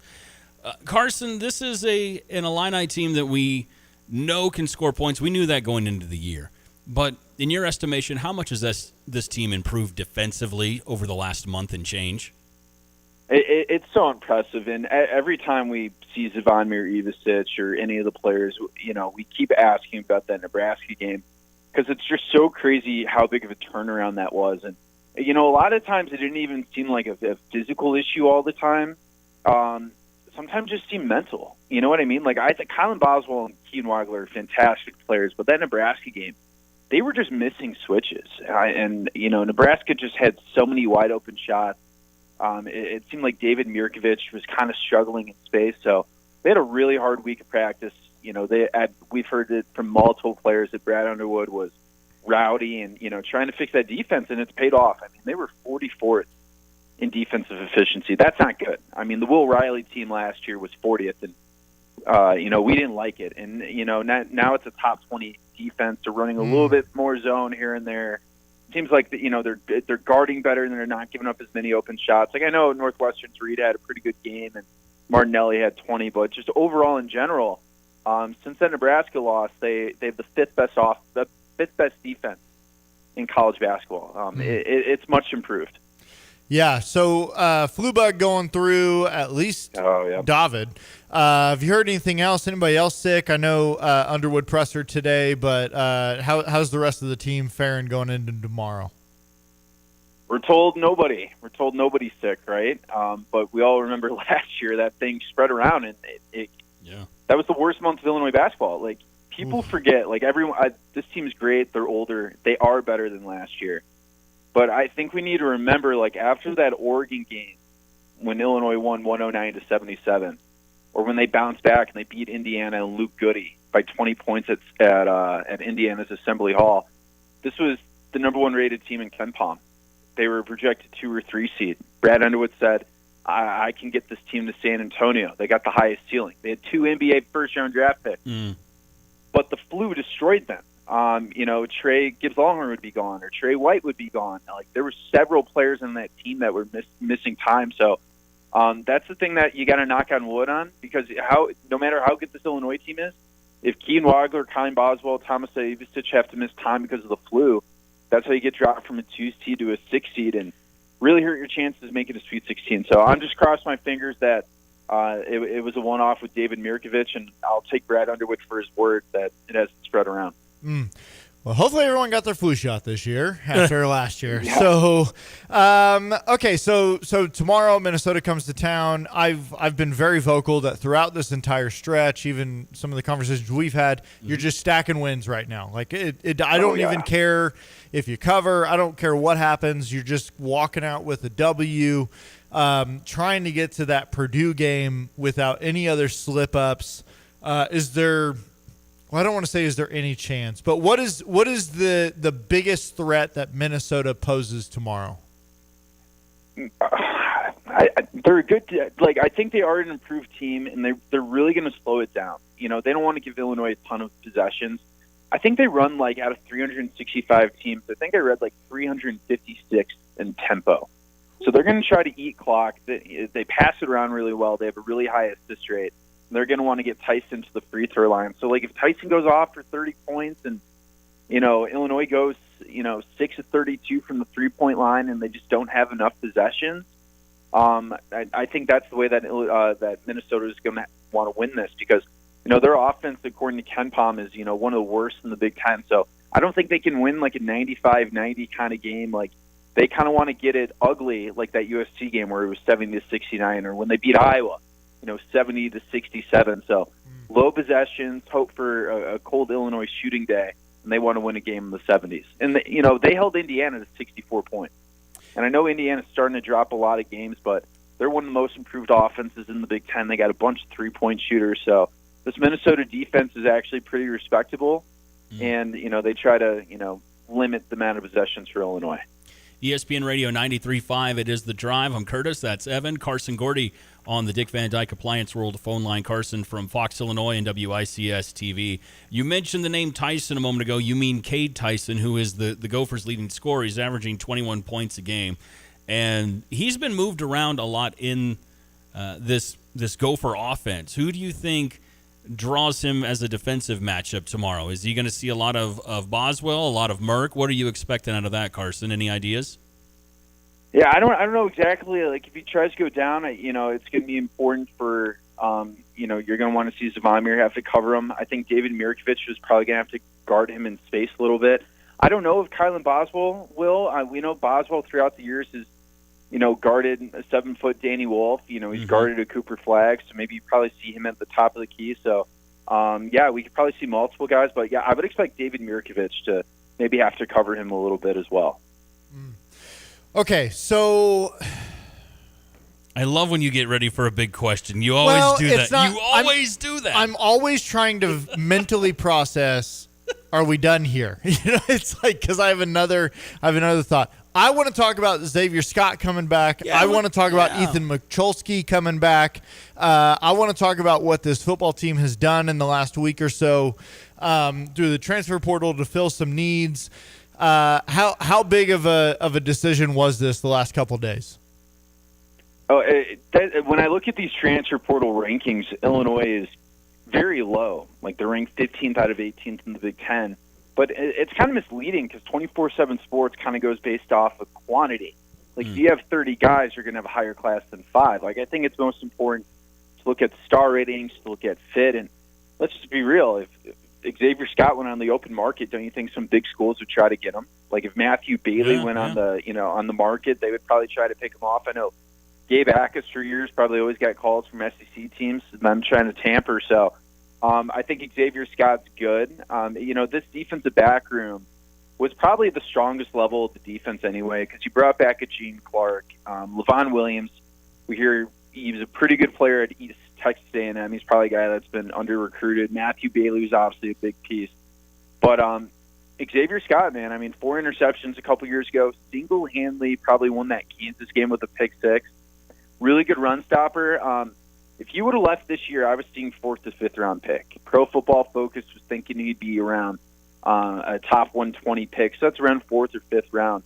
I mean, he's given a good shot. He's probably going to get a pretty good paycheck to get back, and if he has another second-team or first-team All-Big Ten season, maybe he'd be a second-round pick like a Quan Barnes. So he's taking a chance on himself, and I think that level, the defenses are going to be really, really strong. But I will say this defensive line, there's still a lot of work to do. Out of 8 players that made tackles last year, 7 of them are gone, either because of transfer portal or graduation. I know you brought in a Carter Jenke, all Ivy League. You know that he's going to have to transition well from the FCS level. You bring back Pat Farrell, who hasn't really played that much. Connor Sullivan, 4 years left of eligibility from Washington State, hasn't really played a lot.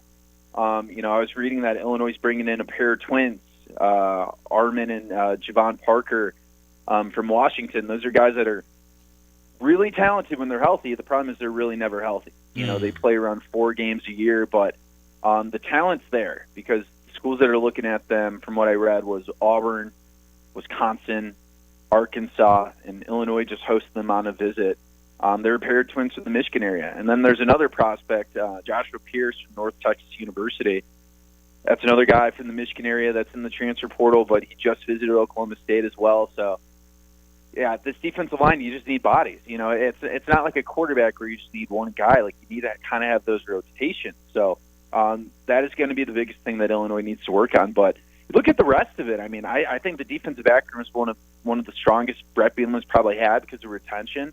The offensive line looks really good. I think wide receiver might actually be one of their best rooms.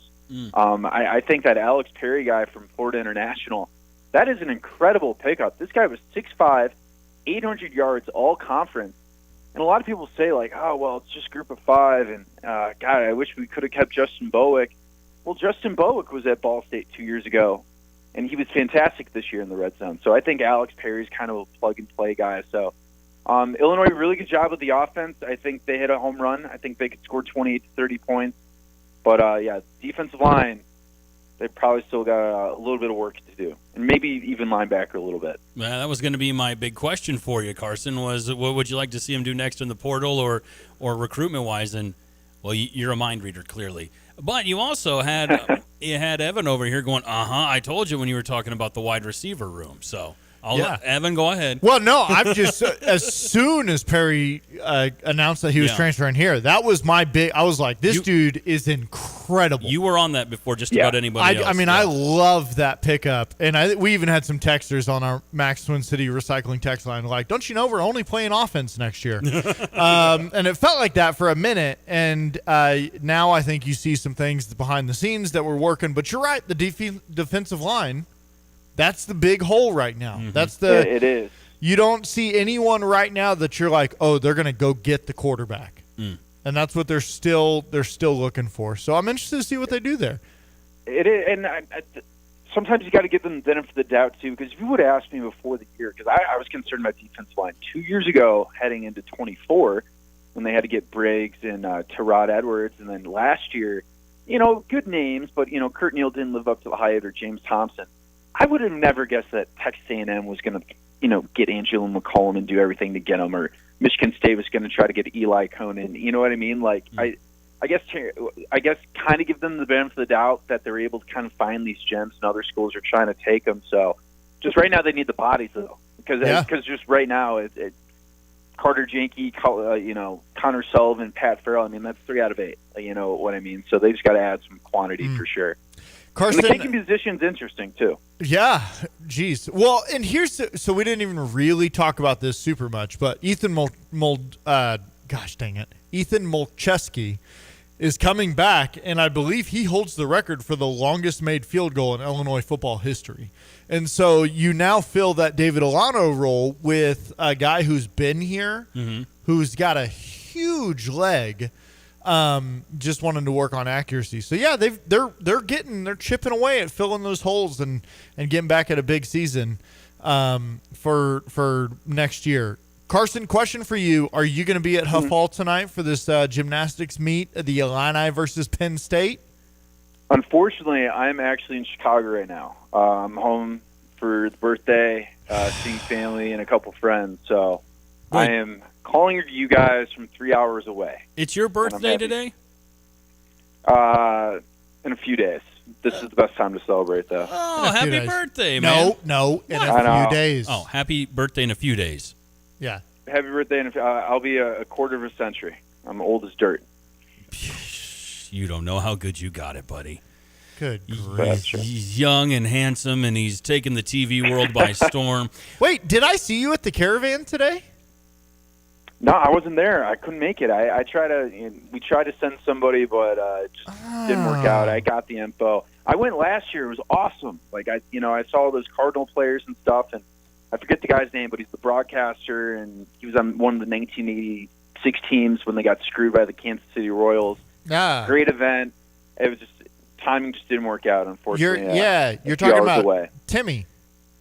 Timmy, yes, yeah, I took a photo with him. Great, yeah, he was showing me off his National League ring.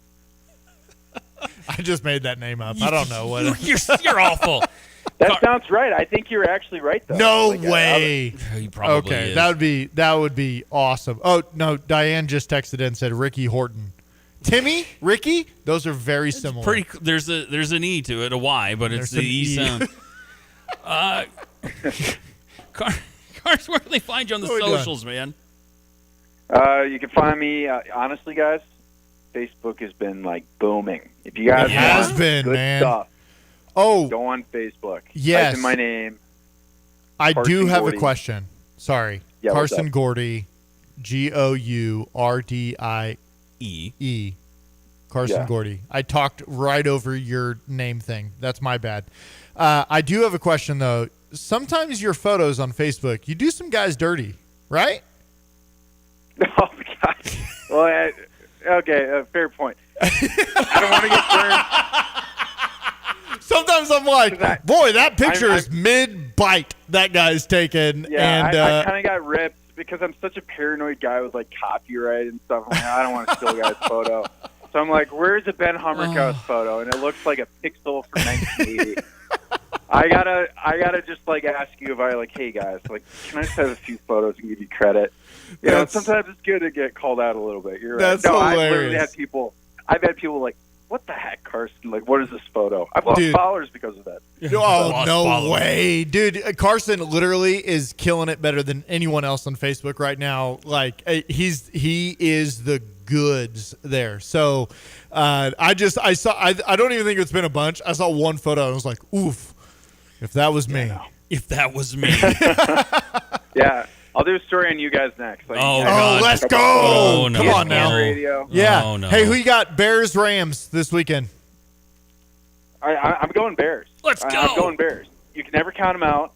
The spread is close. It's within the margin of error. If this is neutral site, Rams are 9 points. Okay, I'll go with the Rams. It is going to be freezing, and I think I'm going to go with the Bears. I think they're going to win 27-24. Nathan Shieldhouse checked out of commission with all these head coaching interview jobs, so the Rams passing game is going to suffer. Give me the Bears. I think it's going to be great. Oh, Carson, you're the goods, man. We appreciate your time, buddy. Have a great weekend, and happy early birthday to you. Hey, I appreciate that, guys. Take care. All right, that is our guy, Carson Gordy from WICS in Fox, Illinois. He does a fantastic job covering the Illini. Great to talk with him as we try to do every week here on The Drive. Yeah. You had to bring up the photo stuff. Dude, I've actually been wanting to talk about that because there was, and he mentioned Ben Hummerkaus, and there was a photo that he posted that was could have gone without that one. That would have been fine. Didn't need to post that photo. It was, but he seriously, he posts videos. He posts he goes live. Yeah. He breaks down the transfer portal class. He's got statistics out the wazoo. Mm-hmm. That dude is killing it over there. So go find him. Yeah, Carson is far and away one of my favorite follows on social media. He does a fantastic job, and he also just don't let him take a picture of you. No, don't let him take a picture of you. But no, he does a fantastic job, and he'll get ideas of different ways to look at things historically when it comes to Illini athletics, and he'll dig into some numbers, and Hey, he's great about it. So, yeah, I can't recommend that enough. Speaking of numbers, how did Edgerton Stone do last night? Well, we had 4 picks. Mm-hmm. You'll find out next. We'll do that next on The Drive. Well, let's talk about the team there at GFT, Gale Frericks Trucking. You mentioned their support of your grilling as the pitmaster, Tim Onstad, and your assistant and office manager there is your wife, Donna. Just such a great team, and again, you're able to support the drivers and give them the time off and the family time they need. Well, our drivers are the key to everything we do, and we had a great celebration with the drivers and for them. Right now, we started getting a few new trucks in. We've got brand new 26 Freightliners that are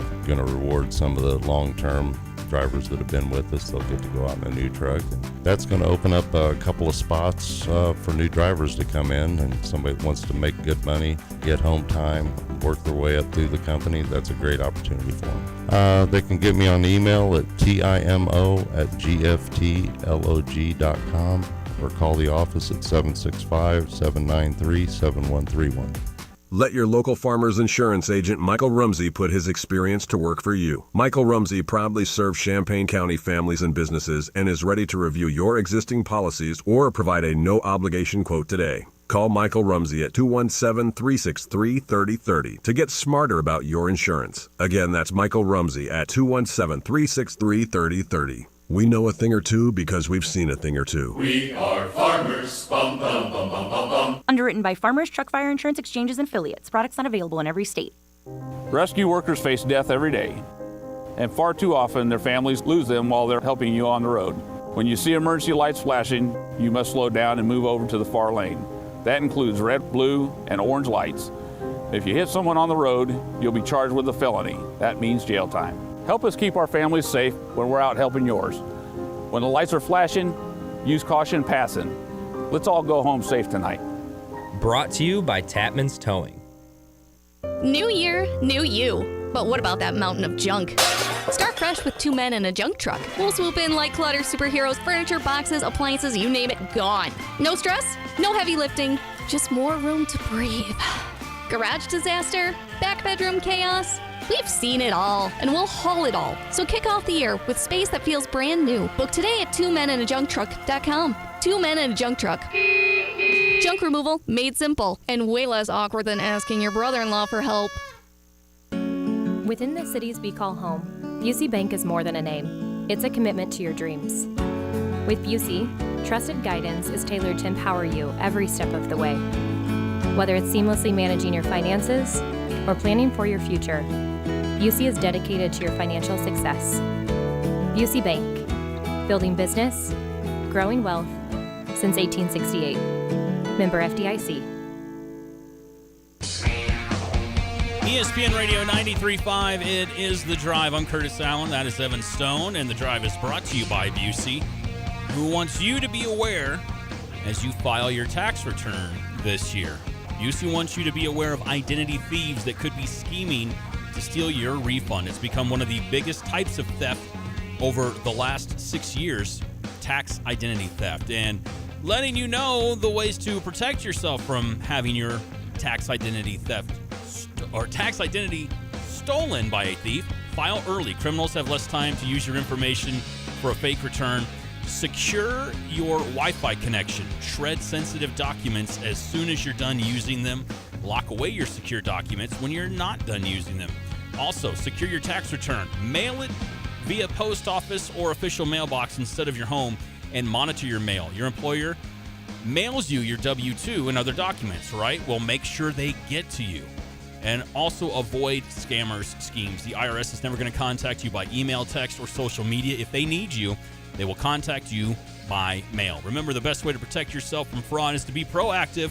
Busey wants you to be informed of any security issues, scams, or alerts that may compromise your personal or financial information. Visit the Information Security Center on Busey.com or call 1-800-67-BUSEY today. Member FDIC. And again, we thank Busey for sponsoring The Drive. Yeah. ESPN Radio 93.5. I'm Curtis Allen. That is Evan Stone. Evan, how did we do yesterday? Speaking of financial security, how did we do with Edgerton Stone yesterday?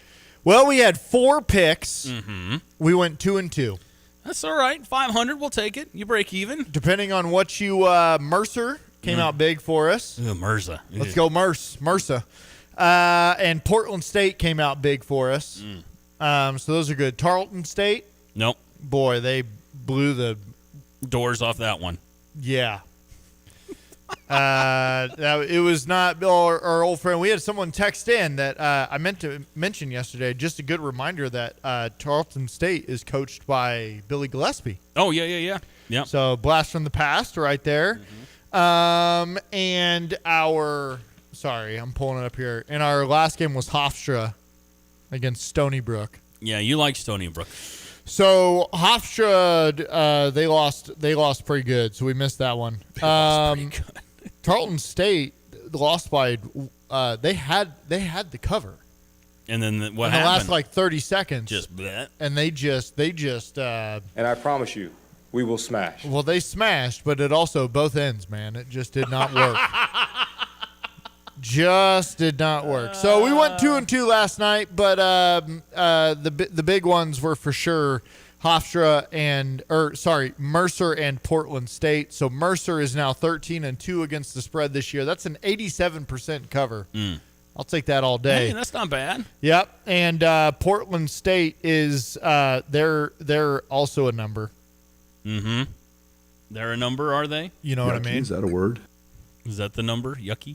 Yucky. Weather's supposed to be a little bit yucky, so I hope yucky, is that a word? We already had some. Now, I guess. We already had some yucky weather. We don't need any more yucky weather. Portland State is 10-1, so one push, but they're 10-1 against the spread. That is a 91% cover. So what are we looking at for tonight? So tonight, I don't know. So let's do this. You don't know. This is I know, but I was a little caught off guard. Creighton Providence tonight. My man. Yeah. Creighton and Providence play at 5:30. So that's an hour from right now. An hour from right now. Less than an hour, as a matter of fact. They play at old 5:30. Creighton is a 1.5 point favorite. Are you going to do it? Are you going to do it? Are you doing it right now? Oh, are you doing it? You have no manners. He did it. What? Guys. We use the word oski. You have no manners. Equals the knowledge of being, the K, the knowledge. Feels unnecessary. Continue. Feels unnecessary. So there's two things that I'm looking for. The first thing is this. Does Cincinnati play? Okay. They do not. Okay. Cincinnati right now is 3-14 when it comes to over/under. So they go under 83% of the time. So whenever Cincinnati plays, you want to hit that under. Mm-hmm. It's my computer, which is the problem. That's really it. Providence, this is what's interesting about tonight. Providence is 12-5 at hitting the over. 71% of the time they go over. Creighton is 7-11. 61% of the time they go under. However, Creighton has gone over 3 games in a row. So ride that streak, you think? So I think right now it's a big number, and I don't feel good about it. It's 162.5. That feels large. Yeah. So I think we're going to regress to the mean. Give me the nope. Winter is coming. No. Don't I know it? No. What the hell? No, we're not going to do that. I changed my mind. You know when you're golfing? No. When you're golfing and you're mid backswing and you're like, I don't play golf. Doesn't feel good. No. And to have the accountability, the mental willpower, the strength to stop mid backswing. What the hell? Yeah. And not just keep going through it. Mm-hmm. That's what we did right there. Is that what happened? That's what happened. Don't worry, nobody's listening anyway. I stopped mid-bat swing, and I want some credit for that. Yeah, I give you all the credit in the world. And so here's what I need is real quick. Why don't you talk? Kyle Tucker landed somewhere. Yeah, he went to the Dodgers is what happened with old Kyle Tucker. 5 years, $220 million. You know what Kyle Tucker got? He got the money. That's etched in stone. Kyle Tucker no longer a Chicago Cub. And I wonder if the Dodgers can maintain this payroll forever between the Tucker contract, Shohei Ohtani's massive deal, which has still got a couple of years left on it. Eventually there's going to be some dead money that's going to get played and involved. But I saw they have 8 guys on the roster that are I think I saw the same number. Did you see this? Yeah. It's like 8 guys that are making more than like $60 million a year. Yeah. Or something. Like Yeah. it's just insane. It can't be real. Yeah. Insane. It's not fair. Anonymous Randy on the text line. He's chiming in as well with his thoughts on the over-unders. I'm not going to read that on the air, Anonymous Randy. But I'd love to read your text, 217-359-2255. That is your number, whether you made it out for Cardinals Caravan today or you have any thoughts on Tucker to the Dodgers or their incredibly insane payroll. I got it. Oh, you got something? I got something. What do you got? Here's what we're doing tonight. Baylor at Kansas, 7 p.m. on Fox. There's a small slate tonight. I think that's the problem. This is weird in college basketball season. You have 1, 2, 3, 4, 5, 6, 7 games total. Yeah. In college basketball tonight. That's weird, right? Normally there's quite a few more. So it's hard to find. I might have a play on all 7 games except 2 of them have Illinois teams, so never mind. 5 of the games, but here's where we're going. Baylor at Kansas, 7 p.m. tip on Fox. Kansas goes under 65% of the time. Baylor goes over 60% of the time. Not too bad. The number right now is sitting at 157.5. I'm going to take the under. You're going under. I think under 157.5. Kansas, right. Baylor, etch it in stone. We need money. Need that money. All right. He went 2-2 last night, looking to get back above 500 tonight. Yeah, we're 7-7 on the year. You are rolling along, sir. 500. Let's see if we can get above it. Put a little more money in the bank. But I'm telling y'all, if Cincinnati plays this weekend, you take that under. They're 3-14 this year. Couple of texts rolling in. I'm bringing up something here on my pocket computer on my phone. I had some numbers here. I got a little note where I keep some of my thoughts on bets. And Andrew in Villa Grove says, over-under for the weekend NFL. What are your thoughts? All right, so I'm looking at some of this stuff. I'm looking more at some of the spread stuff. And, well, okay, I'll look at Bills-Broncos. Well, if you're going to talk over-under. That line is 46.5. With the Broncos defense, some of the struggles that my guy cousin Josh has had recently with the offense, they're averaging over the last 4 games. I think the average is 20 points or less for the Bills. That Broncos defense is so good. The offense is susceptible. So I'm taking that under, that Bills-Broncos game, 46.5. I'm looking at the under for that one. I would go under too. And I'm not trying to steal your thunder here. No. By any means. Seahawks, Niners. I know this has the potential for a shootout. The number's 45.5. The number of games the Niners have played, it's like 3 games in, 12, 13, 14 days. It's a crazy number, like 3 games in 12 days or something like that. That makes me go, I'm a little worried about their offense. So I'm going to take the under in that game, 45.5 for Niners Seahawks. And I had one other one here I want to pass along since it was brought up. This is spur of the moment. I know I'm stealing your thunder. I'm sorry. You are stealing nothing. I'm handing stealing over the thunder. The mic. All right. Here's the if you're looking for a touchdown score. If you want to do a little parlay, normally because I'm a fan of the Bears, I stay away from betting on Bears football.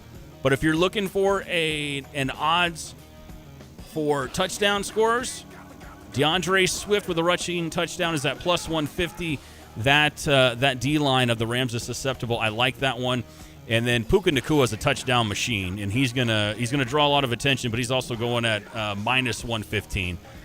Put a parlay together. That'll get you right around a plus 230. So I kind of like that one. Nakua and Swift to score a touchdown. So those are my 3 thoughts. Okay. There's my money. Are we good right now, or do we need to... I'm good if you're good. Well, I think we need to pick these 4 games this weekend. Well, we can do that, sir. You know what? We'll do that coming up next. How do you feel about that? I feel great about it. Me too. We'll do that next on The Drive.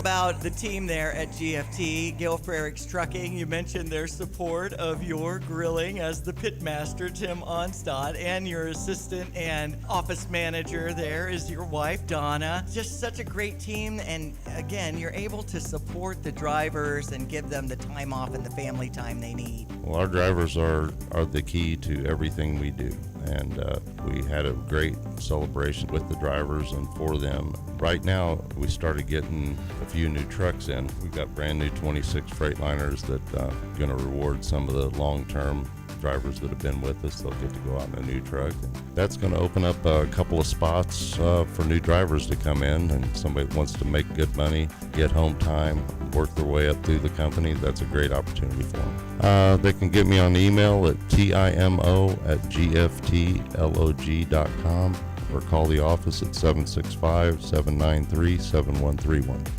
This is a special alert to all Americans who own a vehicle with less than 200,000 miles with an auto warranty about to expire or with no warranty coverage at all. Due to a decline in the economy, CarShield is announcing a low-cost month-to-month vehicle protection plan that is now available to the public to save any driver out-of-pocket expenses on future auto repairs. Call now to find out how you can pay almost nothing for covered auto repairs. Yes, you heard that correctly. Pay almost nothing for covered auto repairs. An open phone line has been established for all drivers to call for a free quick quote. Call 800-478-6430 now. Drivers who are covered will not have to pay for covered repairs again. This protection plan is at an all-time low. Additionally, drivers who activate this vehicle protection today will also receive free roadside assistance, free towing, and car rental options at no additional cost. Call us for your free quick quote today. 800-478-6430. That's 800-478-6430. What do you have to lose? Call 800-478-6430. Again, 800-478-6430.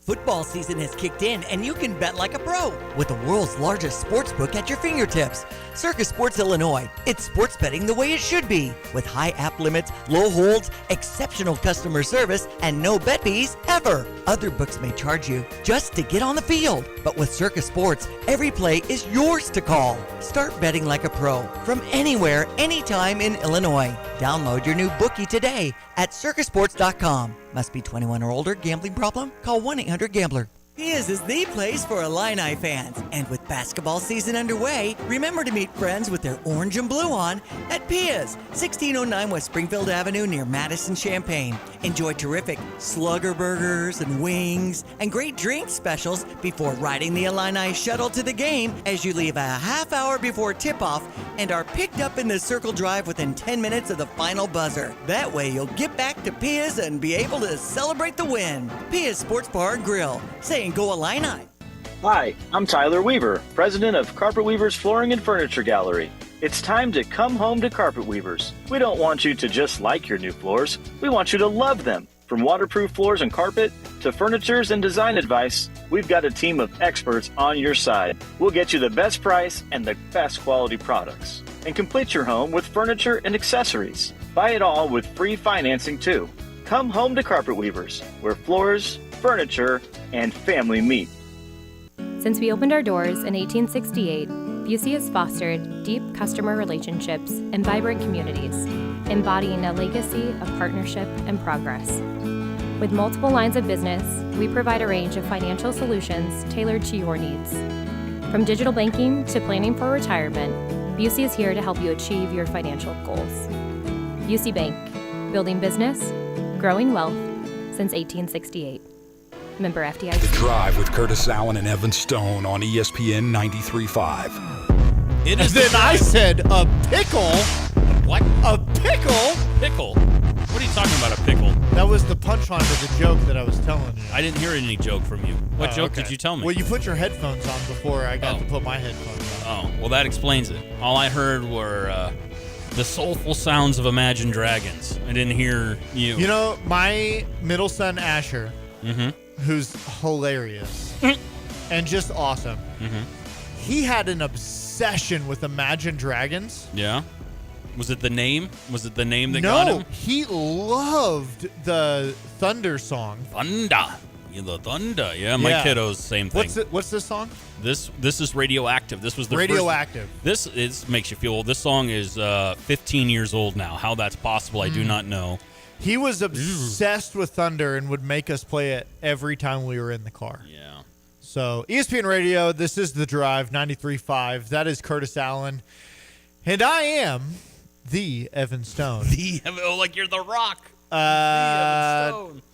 Yes, you are. Yeah. You wanted to talk NFL playoffs. We haven't really this show talked about the NFL playoffs for this weekend. Yeah. I mean, other there's some than good games. I mean, we had a great conversation with Zach Pearson, who covers the Bears for Bear Wire, a part of 24/7 Sports.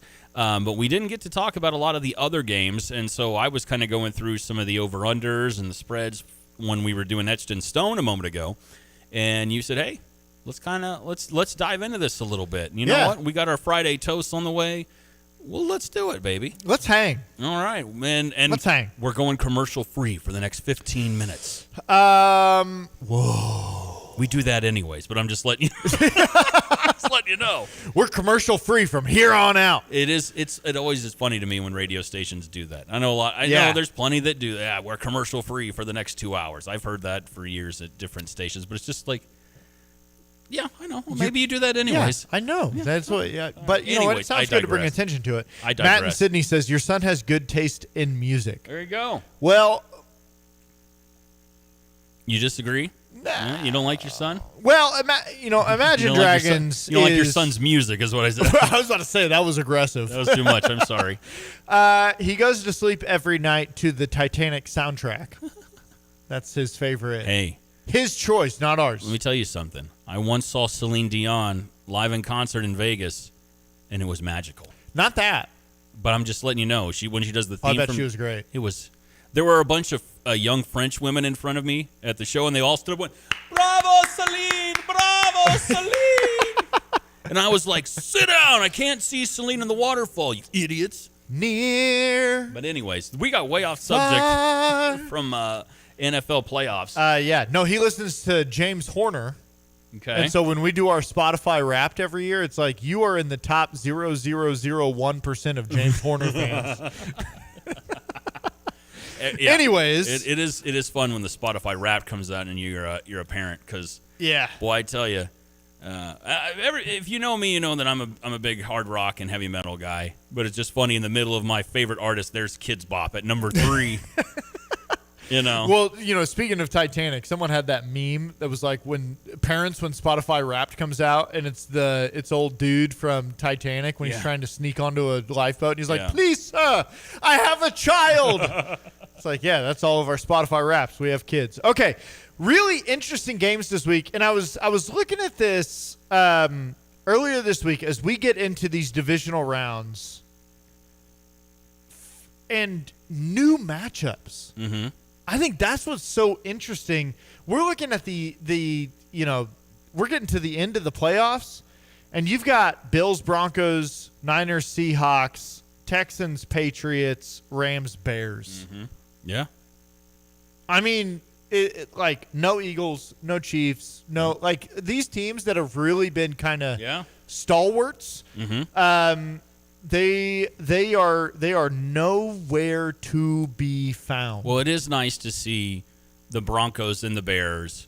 There's been plenty of quotes from people, when certain NFL franchises are doing well, it's good for the league as a whole. Bears and Broncos are two of those teams. So, take any fandom you have out of it. It is good for the league to have those two teams healthy and playing well in the postseason.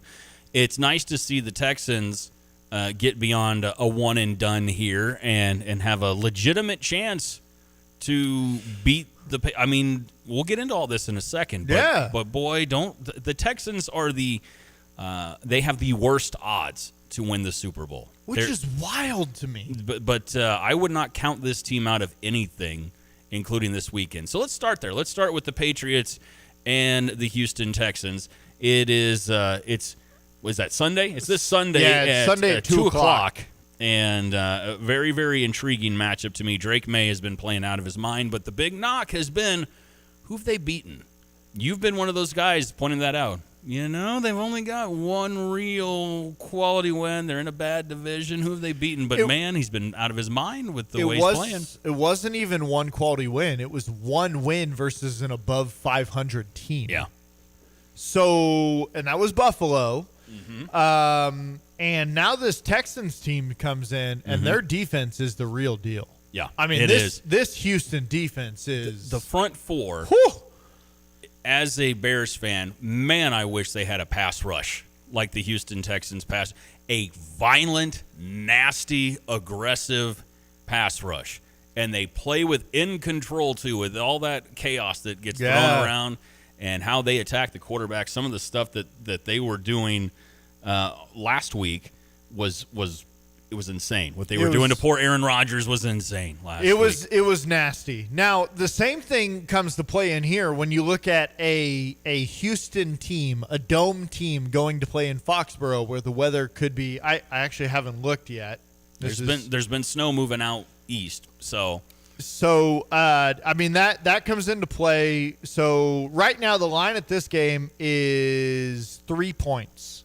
New England is a 3-point favorite, which essentially you get 3 points being the home team. Yep, so that's the deal. Right now we're looking at 36 degrees and cloudy. You know what? That's not nothing. Give me Houston, baby. Woo! Houston to beat. Yeah, Lindy in Champaign says, let's get real here, boys. They lost to the Raiders. Do not take New England. Yeah, snow in the forecast for kickoff at Foxborough. Maybe an inch of accumulation, not a lot. But it's that warms-ish snow. It's going to be you know the high's 36, so it's going to be slushy. It's going to be a good day to run the football is what it's going to be. Which Travion is pretty good. Yeah, Travion Henderson can run the football. Trust him over Woody Marks. Do you? I do. Travion Henderson is really good. So you're not rolling with Houston, is what? No, I'm still rolling with Houston. Oh, okay. I just think Travion Henderson is better than Woody Marks. All right, you're taking the Texans. One more thing before you make your pick, because it was announced yesterday. Nico Collins not playing. Yeah, that worries me. That's the big concern that I have. Tough. Because on either team's offense, Nico Collins, in my opinion, is the best player on the field as far as your wide receivers, running backs, tight ends go. I'll take Nico Collins over anybody, and that is why I have my concerns. Defense is going to keep the Texans in this. It's going to be another I look at this game as a really tight one, maybe a little bit on the low-scoring side. That's why I'm maybe thinking about taking the under. I think the Patriots win a tight one at home. I think I would for sure take the under in this game. But, okay, so you're going Patriots, which, to remind the millions of listeners that are checking us out right now. Well, you don't know how many. Millions. I hope. I went 4-2 the first weekend. You went 2-4. I did. So let me go ahead and write down. You can have your flowers. There you go. I'm taking the Texans. And I'm taking the Patriots to get to the AFC Championship game. So let's go from there to the Saturday afternoon game. Broncos. It feels like it's been forever since I've got to say, you got to believe the Broncos. No, you say it every day. No, I do not. Well, maybe I do. 1.5-point favorites at home against cousin Josh and the Bills. Josh Allen's still the best quarterback, in my opinion, in the NFL. And he's the cream of the crop in the AFC. This Broncos defense, though, man, it's so good. It's good. It's so good. Everywhere they're good on defense. It's criminally underrated, too, in a lot of ways, in my opinion, what they do defensively. I know that Sean Payton is kind of the villain this week because he was mean to the reporter about tackling downhill. Dre Greenlaw back, that's going to matter. I don't know if he'll be on a pitch count or not, but that's going to matter a lot, getting him back into the rotation on the defensive side of the ball. So, with that in mind, I'm torn here because I've been a Bo Lever all year, but it's cousin Josh, baby. It's family, and then there's Bo, and it's just I'm torn, Evan Stone. But you are not. Who are you taking in this one? It's going to be 40 degrees. This is your typical Colorado weather. You hate Colorado. I mean, it's gonna be 40 degrees. Colorado is not near. When you look at Denver in that Front Range area, it's not near as cold and miserable as people would like to think when it comes to Colorado. So it's gonna be 40 degrees, partly cloudy, and it's gonna be the perfect weather for Josh Allen. I agree with Matt and Sydney. Josh Allen's gonna figure this out. Give me the Bills. Whew. All right. You know, Josh Allen, cousin Josh, he might be mad at me at Thanksgiving later this year. We get to November, we're all sitting around having our turkey together at the giant Allen family get-together that we do every year. Because I gotta stick with my guy Bo. I gotta Bo leave, baby. You didn't come this far to just give up. No, I'm rolling with the Broncos in this defense. And Bo Nix has done enough he should be respected as a quarterback. The Bo Nix hate is beyond me. Is he in the upper echelon of NFL quarterbacks? You can debate that, but he is a very good, serviceable starter, and he wins. And I think this Bills defense has still got its issues, and I'm going to stick with the Broncos. Another tight, low-scoring game. If this is in Buffalo, I'm probably not going this way. I'm probably going to take a double-digit win for cousin Josh. But in Denver, nice break for the Broncos. And plus, the Bills and the fight they just had to get out of the wild card round was a lot. I'm going to stick with the Broncos. I'm looking at Broncos and Pats. I know it's not sexy, but 1-2 in the AFC Championship game. So we're at odds at both games. Yeah, and you're thinking that the Bills' defense can hold up if it's a low-scoring game and the Broncos take it. I think it could be. I think the Broncos' defense is maybe not going to hold up as well as they typically do. Okay. And I think that's how the Bills get it. All right. Because the Bills are going to give up points. I mean, that's just that's who they are. That's what they do. They're gonna give up some points. I just think Josh Allen. I'm gonna put my money in his keister. And what is wrong with you? You haven't heard that phrase? No. Give him a heater. What? That's a phrase. I have never in my life heard somebody say, "I'm going to put my money in his keister." Not one time, you weirdo, have I ever heard it. You've never heard that? The Band of Brothers. I mean, I've heard that. I've heard some other. Starting defense. I've heard that. Place at the table. But I have never heard money in the keister. I don't even know if you can say. You've got me to say that twice now. I hope I don't get fined by the FCC. You said it more than I have. Good Lord. All right, let's go to the NFC side. My wife just texted in and said, don't say that again. Yeah. She said that's a disturbing phrase. Seahawks. All right, fine. Number one Seahawks. They played the late game Saturday night, 7 o'clock. Division rival the Niners. 3 out of the 4 teams in the NFC West in the NFL playoffs. The Niners are just beat up, man. I was very impressed with them getting out of Philadelphia with a win. I feel the same way about this one with Seattle as I do with Denver and the Bills. So you've got a very well-rested Seahawks team. It's a tough place to play. I don't like Brock Purdy's chances there. I'm going to go ahead and make my prediction now and say Seattle rolls. Wow. Yeah. Okay. Okay. This game is behind Bears-Rams, the most fascinating game on the schedule for me this weekend. Because you have Seattle, who's the 1 seed, and the 12th man, and up there. I mean, that's a really incredibly hard place to go play and win. The way that Seattle has done things this year, I'm big, obviously, Devin Witherspoon. That's my guy. I still have a lot of questions about Sam Darnold. I don't know if I'm fully sold on Sam Darnold. The problem is the Niners are rolling in with duct tape. Yeah. They just don't have a lot going on both sides of the ball. They thought that maybe there was a chance that Fred Warner was going to be back this week, but he's not. They're looking at next week. You lose George. I don't know why I said Greg. Totally different guy. You lose Greg Kittle. That's my neighbor. You lose George. You guys got a hell of a lawnmower he lets you use sometimes, that Greg Kittle. You lose him this week, and, I mean, he is such a vital, important piece of that offense. However, you still have Christian McCaffrey. Yeah, a lot of people that doubted McCaffrey are eating crow right now, too. Do you know who the 49ers leading rusher is? Not a trick question. I would hope it's Christian McCaffrey. It's Christian McCaffrey. Yeah. Do you know who the 49ers leading receiver is? Well, I would assume that's Christian McCaffrey. It's as well. Christian McCaffrey. Yeah. So you know what? Give me the Niners. Oh, man, we are at odds on everything. I think the Niners go in there. Okay. They ride that Mr. Irrelevant. Sam Darnold chokes once again. Christian McCaffrey goes off, and I think the Niners get the upset of the weekend. Ooh, okay. We use the word Oski. I didn't mean to click on that one. I'm sorry. That was an accident. I didn't mean Beckman to play there. So that means one more. We're both admitted Bears fans. Do the Cardiac Bears have another one in them? The Rams, the line right now, as I'm looking at it, is back to 4.5, which just went to 4.5. So that makes me go, oh boy.